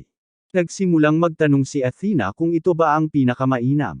Sumagot ang Altar na kung ikukumpara sa pinsalang idinulot ni Thanatos noong huling digmaan, ito ang pinakamagandang kinalabasan. Ang pinakamamahal na hangarin ni Pope Sage ay ang selyuhan ng kaluluwa ng kambal na Diyos. Si Athena ay nagmamakaawa para sa tulong ni Altar ngayon na wala na si Pope Sage. Pinapanatag siya ng Altar, pero sinabi nito na hindi siya maaaring manatili sa paligid magpakailanman. Nais ni Athena na manatiling buhay si Altar sa panahon ng digmaan.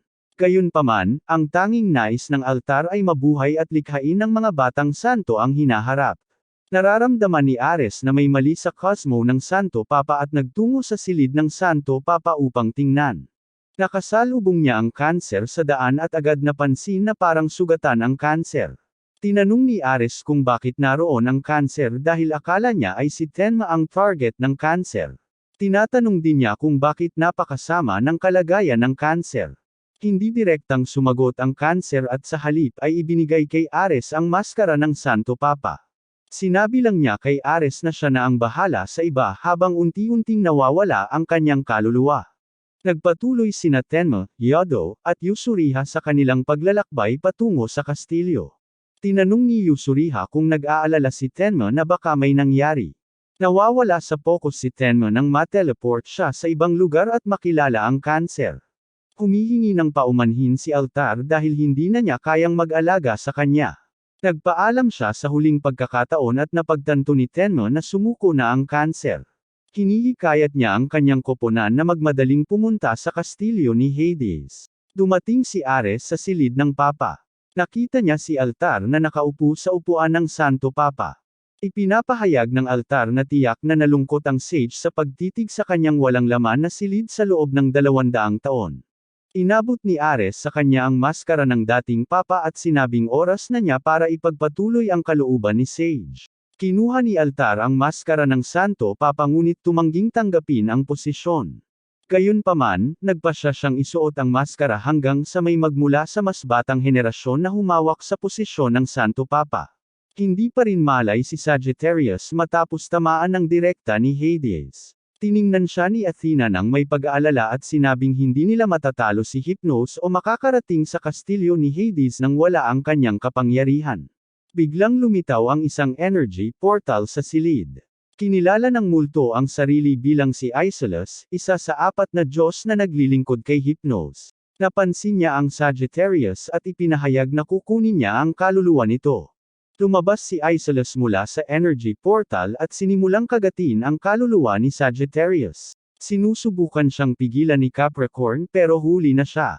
Nawala na ngayon ang kaluluwa ni Sagittarius kay Isolus.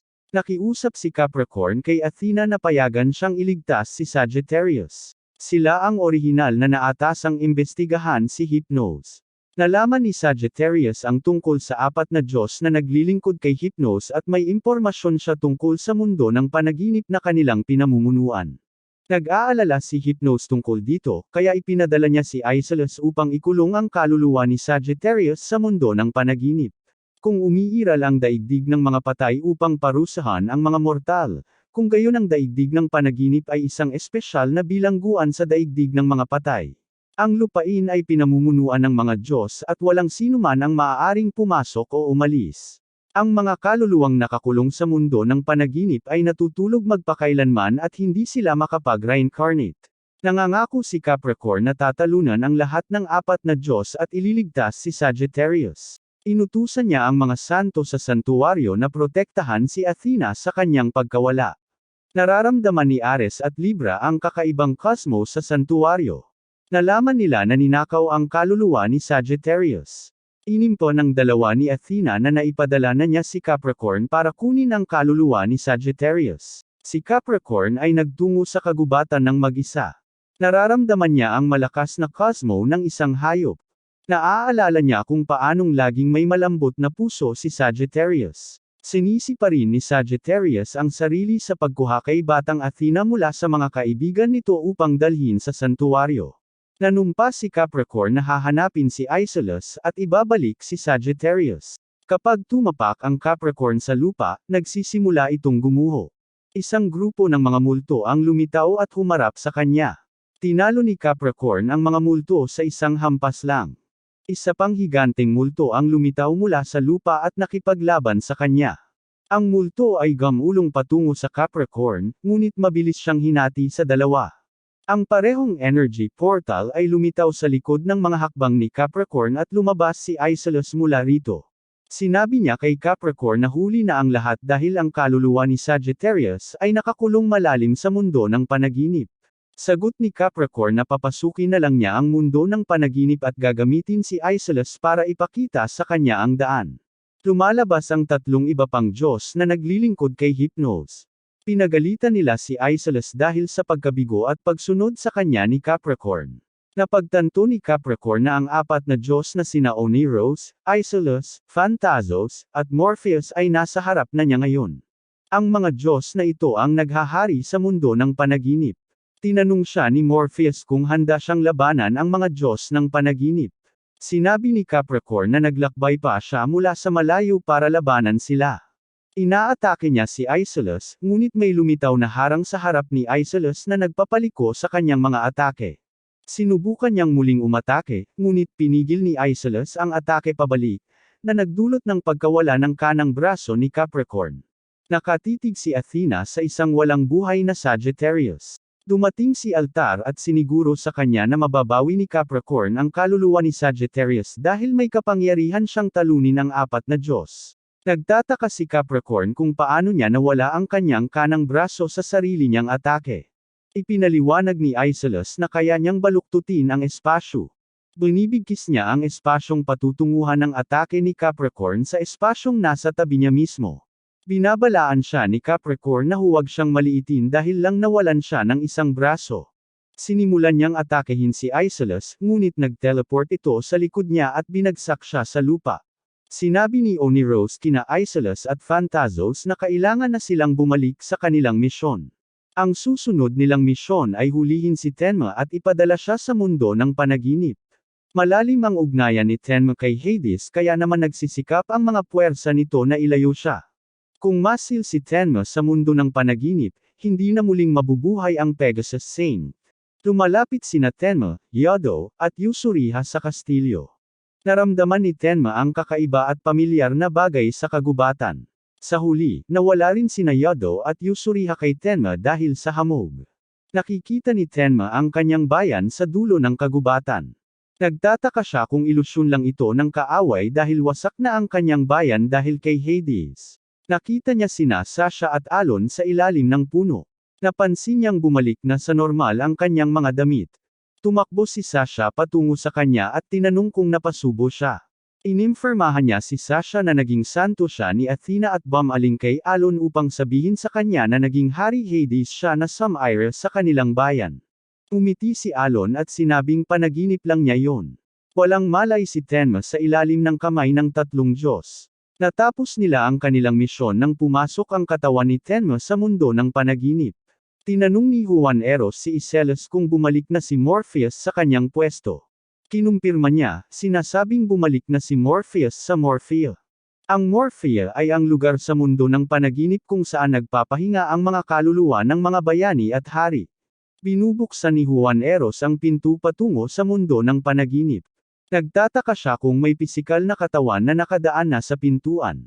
Nahihirapan sina Yodo at Yusuriha na hanapin kung saan nagpunta si Tenma. Napansin ni Yusuriha ang presensya at binabalaan si Yodo tungkol dito. Tumitaw si Phantasos sa likod ni Yodo at naguluhan siya nang makita niyang babae ito. Sumingit si Yusuriha at sinabihan si Yodo na ang cosmo ni Phantasos ay higit na nakahihigit sa isang normal na multo. Inatake ni Yusuriha si Phantasos gamit ang kanyang panyo, ngunit nailaygan nito ang bawat isa sa mga atake. Hinuli niya ang panyo ni Yusuriha at ginamit ito para makalapit sa kanya. Phantasos teleports ang dalawa sa kanyang sakop kung saan hindi sila makagalaw. Kinukuha niya ang kanilang mga kaluluwa at dinadala sa mundo ng panaginip. Binabalikan ni Yusuriha ang kanyang buhay kasama ang kanyang kapatid na si Tokusa sa kanyang mga panaginip. Nagtagumpay si Yodo sa pagligtas kay Athena sa kanyang isang malakas na suntok ang naghati sa mundo ng panaginip. Si Capricorn ay pumapasok sa kalawakan dala ang kanyang espada. Ipinaliwanag niya na ang tel ang ginto na kinuha niya mula sa kanya ang nagbigay daan upang makapasok siya sa espasyo. Natanto ni Phantasos na ginamit niya ang resonance sa gintong damit para makapasok sa mundo ng panaginip. Ang tinig ng tela ay tumatawid pa sa mga hadlang ng mundo ng panaginip. Inimpo niya na nasa pantasya sila. Isang lugar sa mundo ng panaginip na namamahala sa mga panaginip ng mga tao. Ibinabalik niya siya sa parehong domain kung saan hindi makagalaw si Capricorn. Nagulat si Capricorn nang mawalan ng bisa ang kanyang cosmo. Lumilitaw si Phantasos sa harap niya at kinukuha ang kanyang kaluluwa. Sinusuri ni Phantasos ang mga panaginip ni Capricorn, ngunit wala siyang nakita maliban sa kanyang espada. Ang pinakamalaking pangarap ng Capricorn ay gawing kanyang pinakamalaking talam ang kanyang kamao. Tumama ang talam sa mismong katawan ni Phantasos at nagsimulang maghiwa-hiwalay ang kanyang katawan. Bumalik ang kaluluwa ni Capricorn at nagising siya. Inatake ni Phantasos si Capricorn pero naharangan niya ito. Paulit-ulit siyang sumusugod, pero laging nahihinto. Inatake ni Capricorn si Phantasos gamit ang kanyang kamao at namatay siya. Naglaho ang pangarap ni Tenma at nag-teleport siya sa ibang lugar. Nakikita niya ang kaluluwa ni Sagittarius na nakatali sa isang puno. Kinikilala niya ito bilang ang kumuha kay Sasha noong mas bata pa sila. Mabilis na natanto ni Tenma na hindi lang panaginip ang lahat. Nawala si Sagittarius at tumangging hayaan ni Tenma na maging panaginip lang ito dahil naaalala niyang siya ang Pegasus Saint. Lumipat si Capricorn sa Phobia kung saan muli niyang nakaharap si Iselos. Si Iselos ang naghahari sa Phobia sa mundo ng panaginip. Naniniwala siyang ito ang pinakamagandang lugar para tapusin ang Capricorn. Nalaman niya na ang braso na kinuha niya mula kay Capricorn ay nagsisilbi lamang bilang balutan para sa kanyang enerhiya na talim. Hindi pinansin ni Capricorn si Iselos at inatake siya. Gayunpaman, nakalimutan niya na kayang manipulahin ni Iselos ang espasyo. Naiwasan ni Iselos ang kanyang atake at muling lumitaw ito sa ibaba niya. Napunit ang mga binti ni Capricorn ng sarili niyang atake. Nagpasya siyang atakehin si Iselos ng malapitan kung saan hindi niya magagamit ang kanyang kapangyarihan sa pagmamanipula ng espasyo. Ginagamit ni Iselos ang kanyang kapangyarihan para harangan ang atake sa halip na ilihis ito sa ibang direksyon. Nawala si Iselos at sinubukan ni Capricorn na isipin kung saan siya lilito. Tumitaw si Iselos sa likod niya at mabilis siyang pinalibutan ng kapangyarihan nito. Hindi maramdaman ni Capricorn ang presensya ni Iselos. I-connecte niya ang espasyo sa isa pa at magtago doon. Naramdaman ni Morpheus na nagising si Tenmo mula sa kanyang panaginip dahil sa cosmo ni Capricorn. Bagaman nagising na siya, ang kanyang pisikal na katawan ay nasa Morpheus pa rin, na nangangahulugang hindi na siya gising kailanman. Nagpasya si Tenmo na kailangan niyang magmadali dahil naghihintay sa kanya sina Yato at Yuzuriha. Gayunpaman, hindi niya alam kung paano makalabas sa panaginip. Isa pang Tenma ang lumitaw sa harap niya, ngunit sugatan ito. Ang kanyang ibang sarili ay nagbabala sa kanya na kung babalik siya sa realidad, mawawala ang kanyang bayan at ang kanyang mga kaibigan. Ang kanyang ibang sarili ay pagod na sa pagiging guilty at sa pagpapanggap na hindi niya ito nararamdaman. Tinanong ni Tenma kung kaaway siya. Gayunpaman, tumugon siya na siya ang kanyang tunay na sarili, ang bunga ng kanyang tunay na iniisip. Nakiusap siya sa tunay na Tenma na manatili sa panaginip kasama niya dahil alam niyang sumuko na si Tenma sa ideya na magkakasama silang tatlo kapag natapos ang laban. Inamin ni Tenma na wala siyang magagawa tungkol sa digmaan at marami na ang namatay sa pakikipaglaban. Sinabi niya sa kanya na hindi siya maaaring manatili doon dahil kailangan niyang lumaban. Nagkakaroon siya ng motibasyon matapos mapagtanto na hindi pa rin siya maaaring sumuko sa pangakong ginawa nilang tatlo. Isinuot ni Tenma ang kanyang Pegasus Saint Cloth at inilabas ang kanyang Cosmo. Inaatake niya ang kanyang sarili hanggang sa mawala ito. Hindi magtatagal, babasagin ang hadlang sa kanyang mga panaginip. Nagising si Tenma at hinarap si Morpheus. Sinabi ni Morpheus kay Tenma na tila payapa siya noon kasama sina Athena at Hades. Sinigawan siya ni Tenma dahil sinilip niya ang puso nito. Inaatake niya si Morpheus pero kinansela niya ito gamit lang ang isang kamay. Makmak siya ni Morpheus dahil sa pagiging mahina niya, dahil lumalaban siya na parang spoiled na prinsesa. Ipinahayag niya na hindi siya karapat-dapat magpahinga kasama ang mga bayani sa Morphea, kaya sisirain niya ang kanyang katawan. Patuloy na nakikipaglaban si Capricorn kay Iselos. Gayunpaman, hindi niya kayang hulaan ang kanyang mga atake dahil patuloy siyang nagtatago. Pinipilit ni Capricorn na makakita sa labas ng silid upang mahulaan si Iselos. Nakikita niya ang tunay na pagkatao nito at nagawang makapuntos ng atake. Nagtataka si Iselos kung swerte lang ba iyon. Muling umatake si Capricorn, sa pagkakataong ito ay lubos na nahulaan ang kinaroroonan ni Iselos. Tinapos niya si Iselos sa pamamagitan ng paghiwa sa leeg nito. Natalo si Tenma ni Morpheus. Nahanap niya ang sarili na nakatali sa Poppy's Flowers of the Dream World. Kukunin ng mga halaman ang anumang emosyong ipapakita ni Tenma, at mamumukadkad ang kanilang mga bulaklak. Malapit na kapag si Tenma ay naging walang laman na balat lamang, plano ni Morpheus na ibalik siya sa panaginip ng Morphea. Nagagalit si Tenma kapag naiisip niyang muling ilagay sa Morphea Dream. Sinabi ni Morpheus na dahil emosyonal siya, mawawalan siya ng isang emosyon. Isang bulaklak ang tumubo mula sa kanyang katawan, at nawala ang kanyang kakayahang makaramdam ng galit. Hindi na kayang sunugin ng katawan niya ang Cosmo. Sinabi ni Morpheus sa kanya na huwag mag-alala kung natatakot siya dahil mawawala rin ito, kasama ang lahat ng kanyang emosyon. Nawawalan ng lakas si Tenma, at parang wala ng halaga ang lahat para sa kanya. Nagsimula siyang makakita ng mga imahe ng mag-isa, si Sasha, at ang mga namatay na santo. Walang tigil na namumulaklak ang mga poppy, pero lahat sila ay puti. Hindi na niya kinokontrol ang kanyang emosyon. Ipinapakita nito sa halip ang kanyang napakalakas na kalooban. Ang Pegasus Cloth ni Tenma ay nagiging God Cloth. Ang kanyang tela ay naglalarawan ng lakas ng kalooban ni Pegasus Saint na sumalungat maging sa mga Diyos noong panahon ng mito, lahat para sa mga tao at alang-alang kay Athena. Inatake ni Morpheus si Tenma, ngunit namatay siya sa kamay ng bagong Tenma. Bumalik sa normal ang tela ni Tenma, at wala siyang ideya sa nangyari. Nagtataka siya kung saan napunta si Morpheus at ang mga bulaklak. Nagsisimulang gumuho ang Morphea at inilalabas ang mga kaluluwa, maliban sa Sagittarius Soul. Iniligtas ni Capricorn si Tenmo mula sa pagdurog ng isang haligi.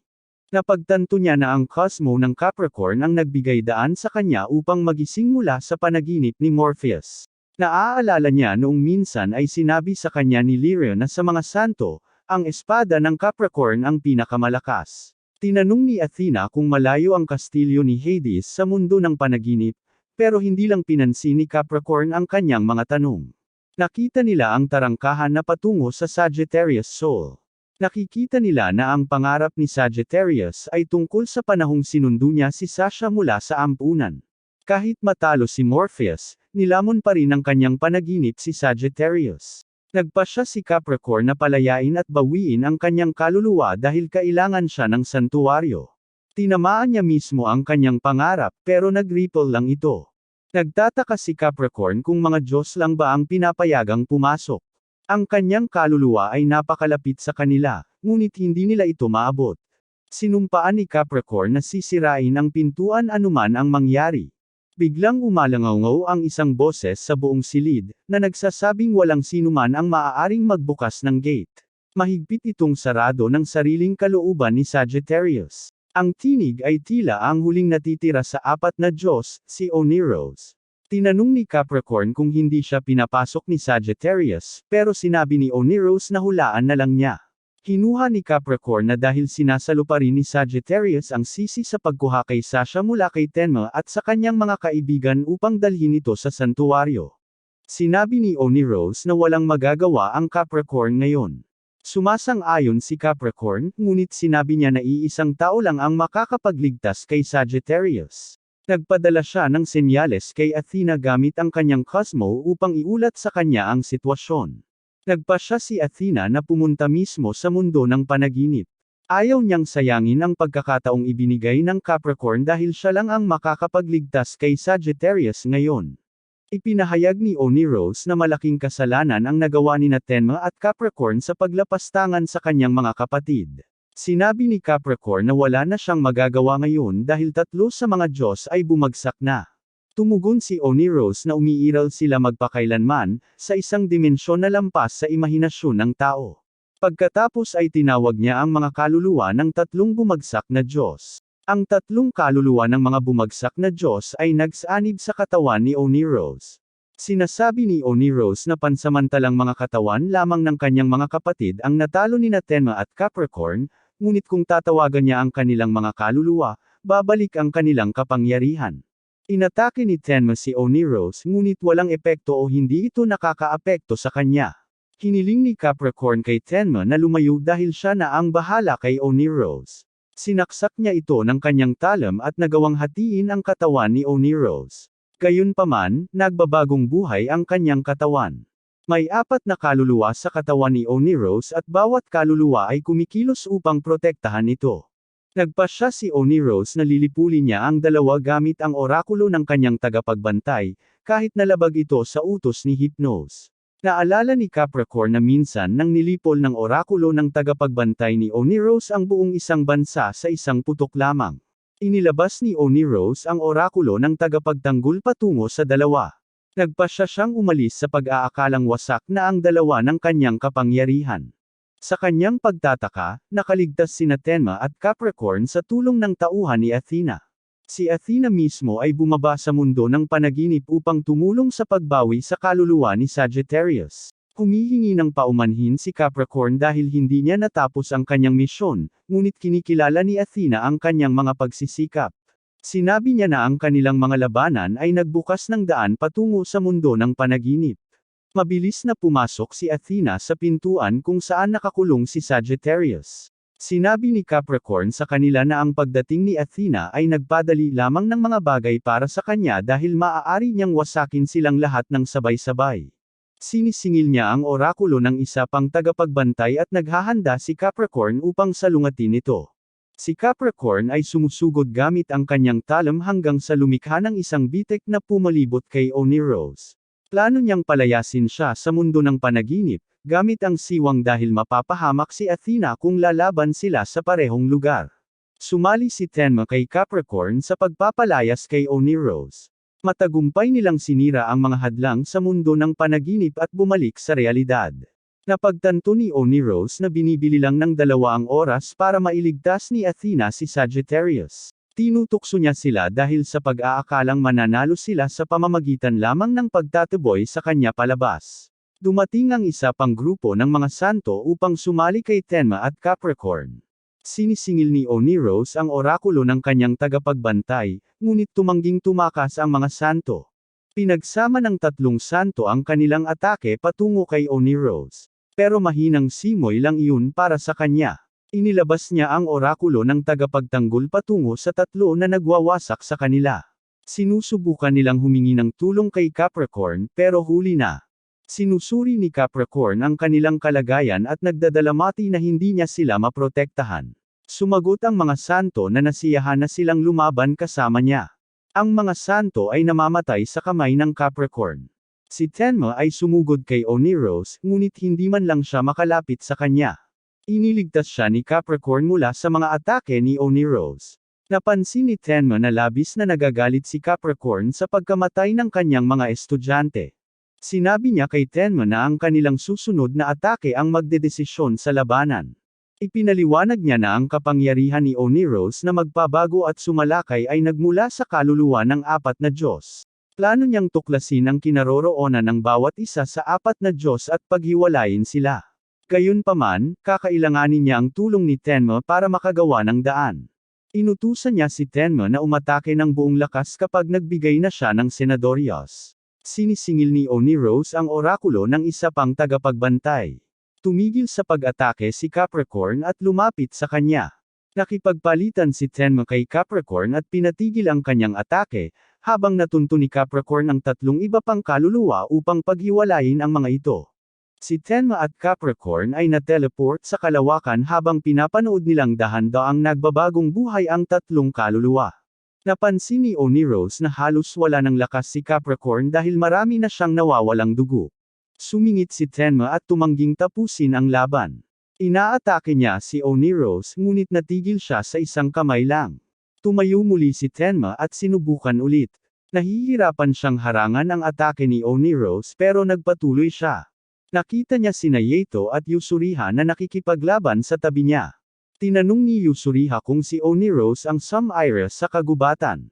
Ipinaliwanag ni Tenma na pinunit na ni Capricorn ang kanyang katawan kaya hindi siya makapag-concentrate ng sapat sa kanyang atake. Ipinaliwanag niya sa kanila ang plano ng Capricorn. Sabay-sabay nilang inilunsad ang kanilang mga atake, na nagbigay ng hirap kay Oneros na ipagtanggol ang sarili. Tinamaan sila ng pagsabog at si Oneros ay hindi man lang nasugatan. Halos tapos na ang pag-regenerate ng katawan ni Oneros at naghahanda siya ng isa pang orakulo ng tagapagtanggol. Tiningnan ni Athena ang panaginip ni Sagittarius. Nagtapos siya na nagluluksa pa rin si Sagittarius sa araw na kinuha niya si Sasha mula sa mga kaibigan nito. Sa araw na iyon, hiniling niya kay Sasha na sumama sa kanila sa santuwaryo bilang paghahanda sa banal na digmaan. Nalulungkot pa rin si Sagittarius dahil kailangan niyang alisin ang masayang buhay ni Sasha dahil nanganganib ang lupain. Sinabi ng masamang Sasha kay Sagittarius sa kanyang mga panaginip na siya ang dahilan ng banal na digmaan. Sinusundan ng pagkasala si Sagittarius at tinamaan siya ng pana sa dibdib. Nakita ni Athena na nagsisimula ng matabyunan ng labis ang katawan ni Sagittarius. Unti-unting nawawala sa sarili si Sagittarius at malapit nang maging multo. Nagising siya at inatake si Athena, sinasabing kalimutan na siya nito. Hinarap ni Sagittarius si Athena at sinabi sa kanya na siya ang nagdulot ng banal na digmaan. Pakiramdam niya, wala siyang karapatang maging santo. Nagsimulang tanggihan ni Sagittarius ang sarili at si Athena. Sinubukan siyang muling tiyakin ni Athena, sinasabing hindi niya kasalanan kung bakit nagsimula ang banal na digmaan. Tumangging magsalita pa si Sagittarius habang itinuturo ang kanyang pana kay Athena. Naalala ni Athena kung paanong laging puno ng kabaitan at katwiran si Sagittarius. Gayunpaman, kung nahulog siya sa kadiliman, naghahanda si Athena na ipagtanggol ang sarili bilang diyosa ng digmaan. Hinihikayat niya ang Sagittarius na paliparin ang kanyang pana patungo sa kanya. Inatake siya ni Sagittarius gamit ang kanyang pana at maluwag niya itong tinanggap. Masaya siya na nakakabahagi siya ng kaunting sakit ni Sagittarius. Naramdaman ni Sagittarius ang pagkakasala sa pagkasugat kay Athena. Ipinahayag niya na hindi na siya maaaring maging santo. Niyakap ni Athena si Sagittarius habang sinasabi sa kanya na ang kanyang kapanganakan mismo ang tanda ng banal na digmaan. Nagising na ang kasamaan at nagsimula na ang paggalaw ng kambal na Diyos. Sinabi niya kay Sagittarius na pinrotektahan siya nito dahil kung hindi dahil sa kanya, namatay na sana siya noong bata pa siya. Sa pamamagitan ng mga salita ni Athena, nagsimulang mabawi ni Sagittarius ang kanyang saint cloth. Nangako siya na ipagtatanggol si Athena kahit ikapahamak pa niya ang kanyang sariling buhay. Bumabalik ang kaluluwa ni Athena sa santuwaryo kasama ang kaluluwa ni Sagittarius. Tinanong ni Yodo si Tenma kung buhay pa si Capricorn dahil wala siyang nararamdamang cosmo mula rito. Sinabi ni Tenma sa kanya na huwag siyang mag-alala dahil maayos naman si Capricorn. Nagpa siya ang tatlo na muling sabay-sabay na atakehin. Gayunpaman, kahit pinagsama-sama ang kanilang kapangyarihan, hindi nila matamaan ang isang palaso. Sa halip, isang pana ang sumabog sa kanilang lahat sa isang pagtama. Pinagsama ni Sagittarius at Athena ang kanilang kapangyarihan at pinakawalan ang isang pana sa isa sa mga pana. Naramdaman ng isang pana na papalapit sa kanya ang cosmo at nagtataka kung galing ito kay Athena.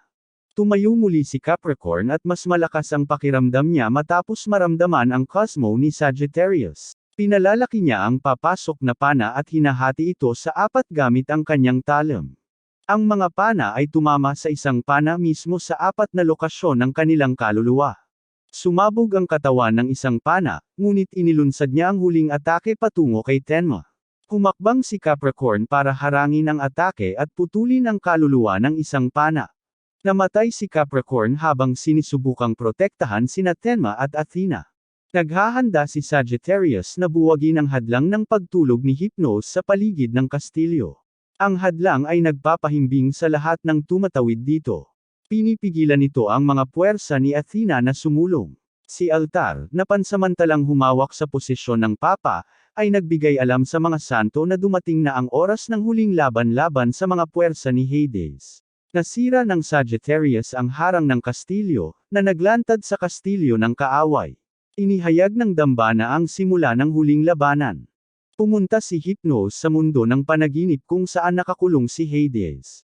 Nakita niya itong tinatapos ang pagpipinta sa nawalang canvas. Pinupuri ni Hypnos ang kaisipan ng mga tao na kayang lumikha ng magandang pinta at magpatayan ng walang pag-aalinlangan. Sumagot si Hades na matagal na niyang tinalikuran ang kanyang pagiging tao at muling isinilang bilang si Haring Hades. Nais niya ang isang mundo na puno ng kamatayan at kaligtasan, na walang gutom, sakit, o kahirapan.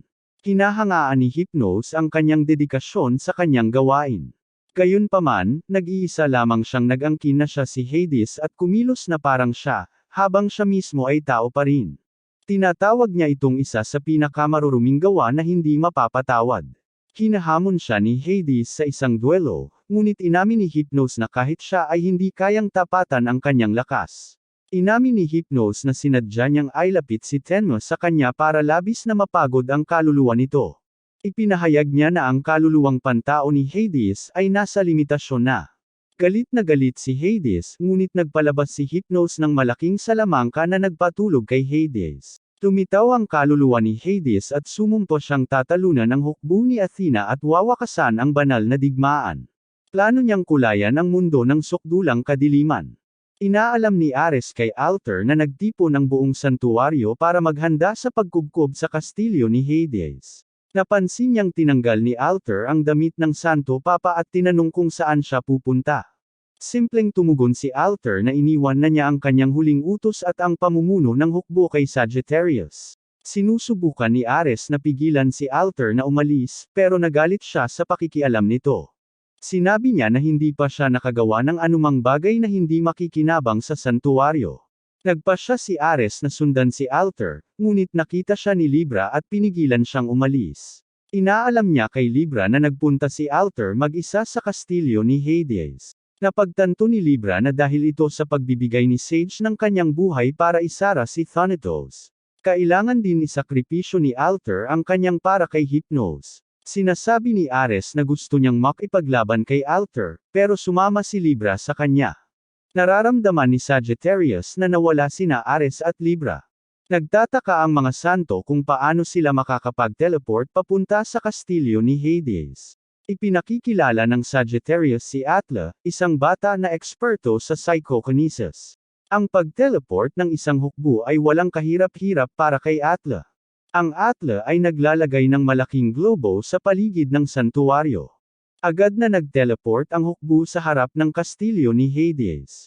Nahihirapan sina Tenma, Yodo, at Yusuriha sa pag-akyat patungo sa kastilyo ni Hades.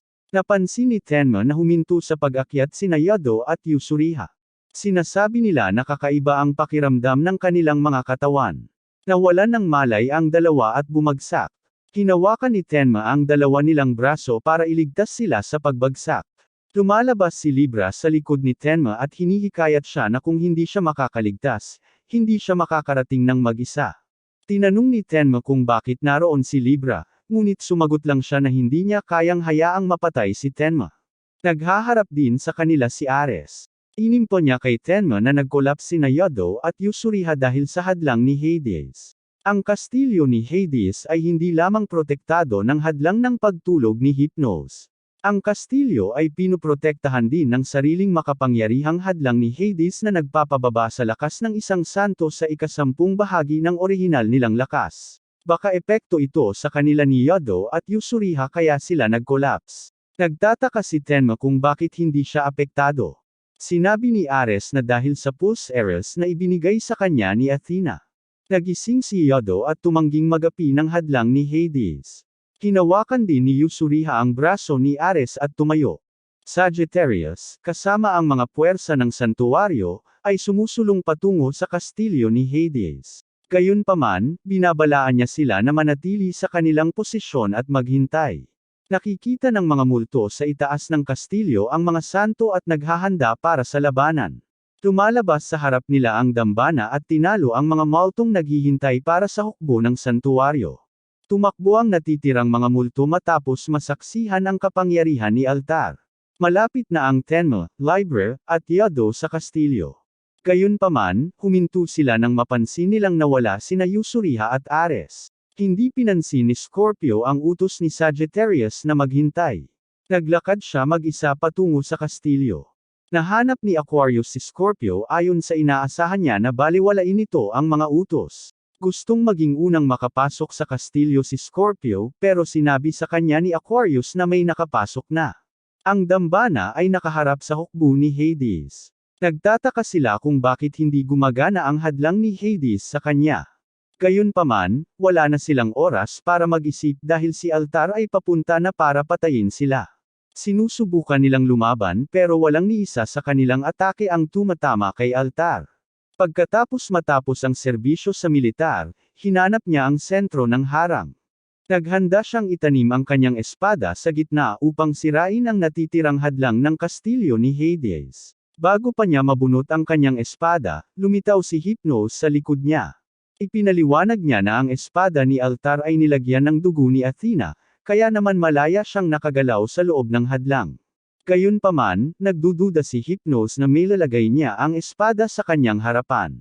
Naaalala ng dambana ang digmaan 200 taon na ang nakalipas, kung saan matagumpay na natalo ni Athena at ng santuwaryo si Hades. Gayunpaman, bumaba mula sa langit ang kambal na Diyos at nabawi ang kaluluwa ni Hades. Sinugod ng kambal ang orakulo ng Guardian patungo sa altar, ngunit hamarang si Athena upang harangan ito. Nag-charge sila ng isa pa, pero si Athena ang tumanggap ng lahat ng pinsala mula rito. Nakaligtas si Athena, ngunit pinili ng kambal na umalis. Pinigilan ni Athena si Sage at Altar na pumasok at siya mismo ang sumunod sa kambal. Sinabi ni Altar kay Hypnos na hindi niya nakalimutan kung ano ang naramdaman niya noong panahong iyon.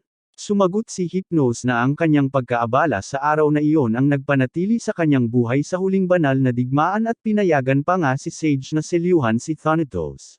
Pinupuri niya si Altar at sinasabing nakuha nito ang kanyang paggalang.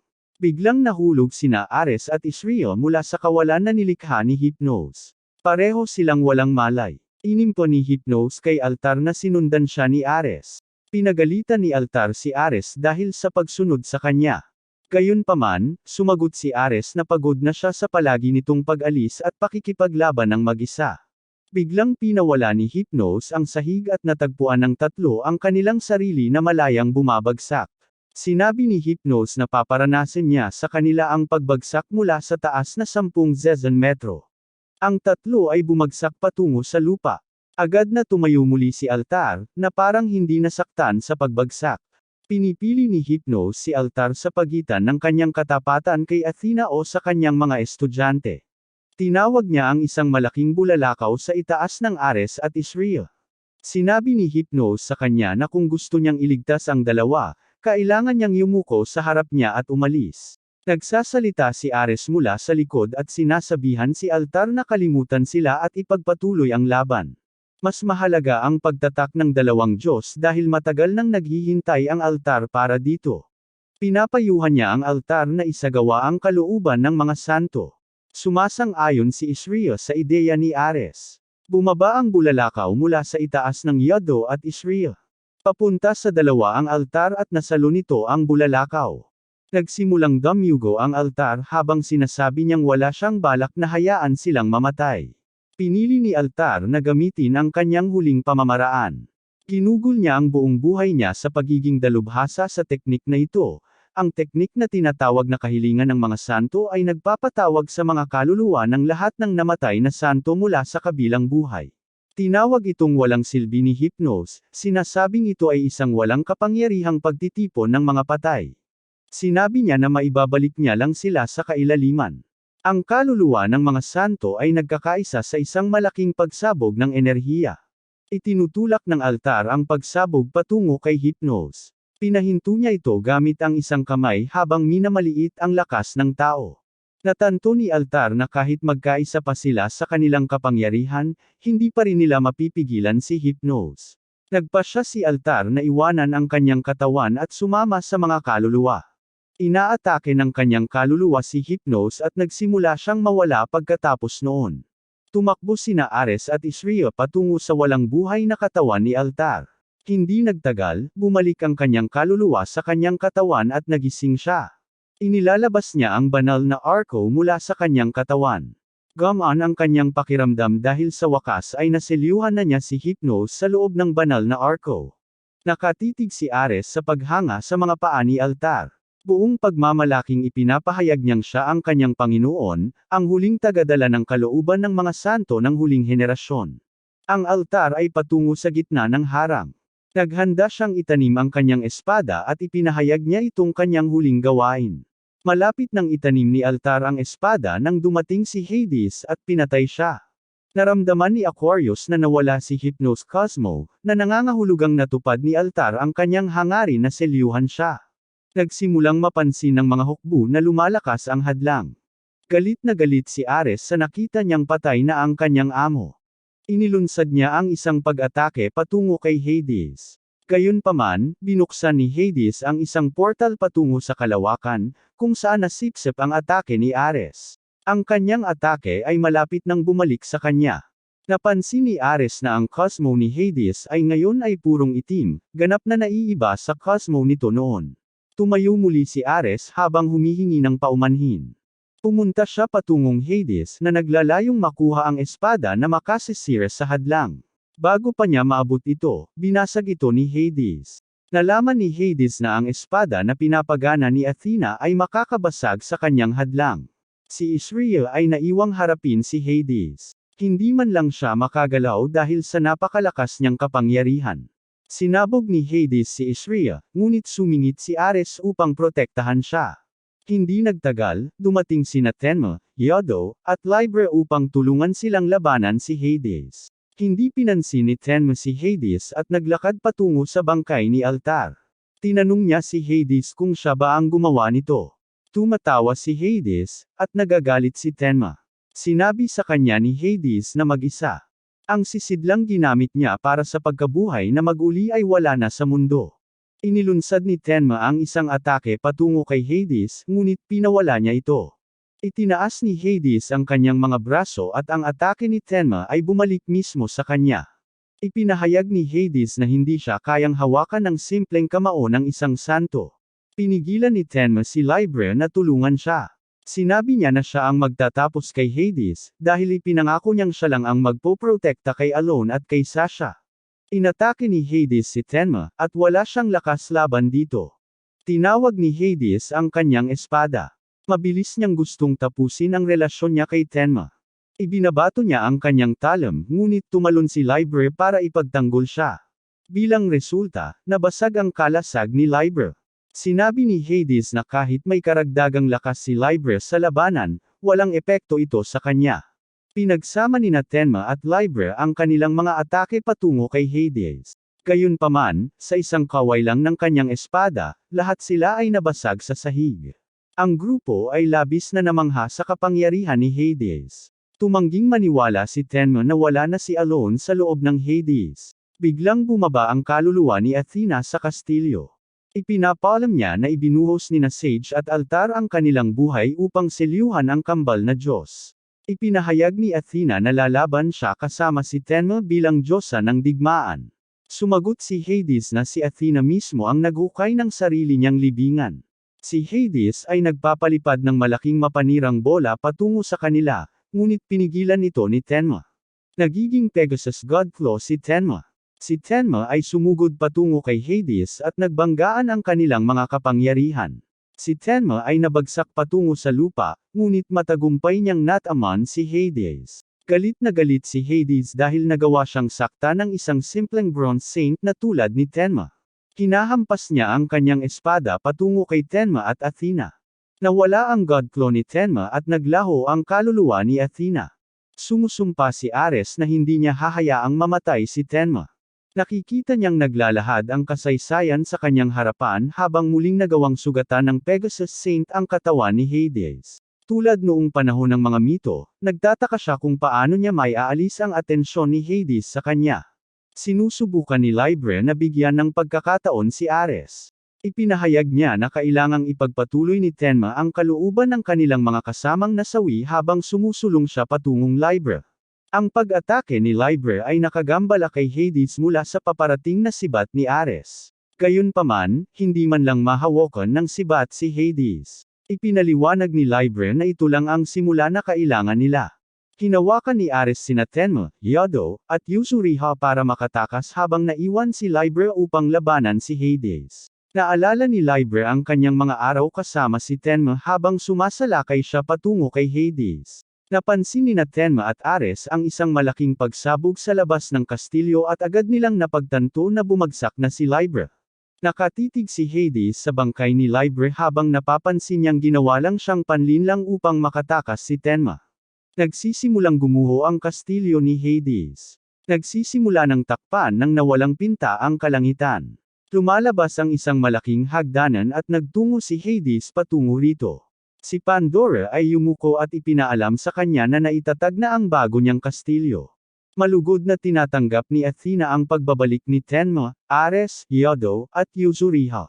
Humihingi ng paumanhin si Ares dahil pinabayaan niyang mamatay ang marami sa kanilang mga kasamahan. Nagagalit si Tenma habang naaalala ang pagkamatay ng kanyang mga kasama. Nangangako siyang lalakas pa at tatalunan si Hades.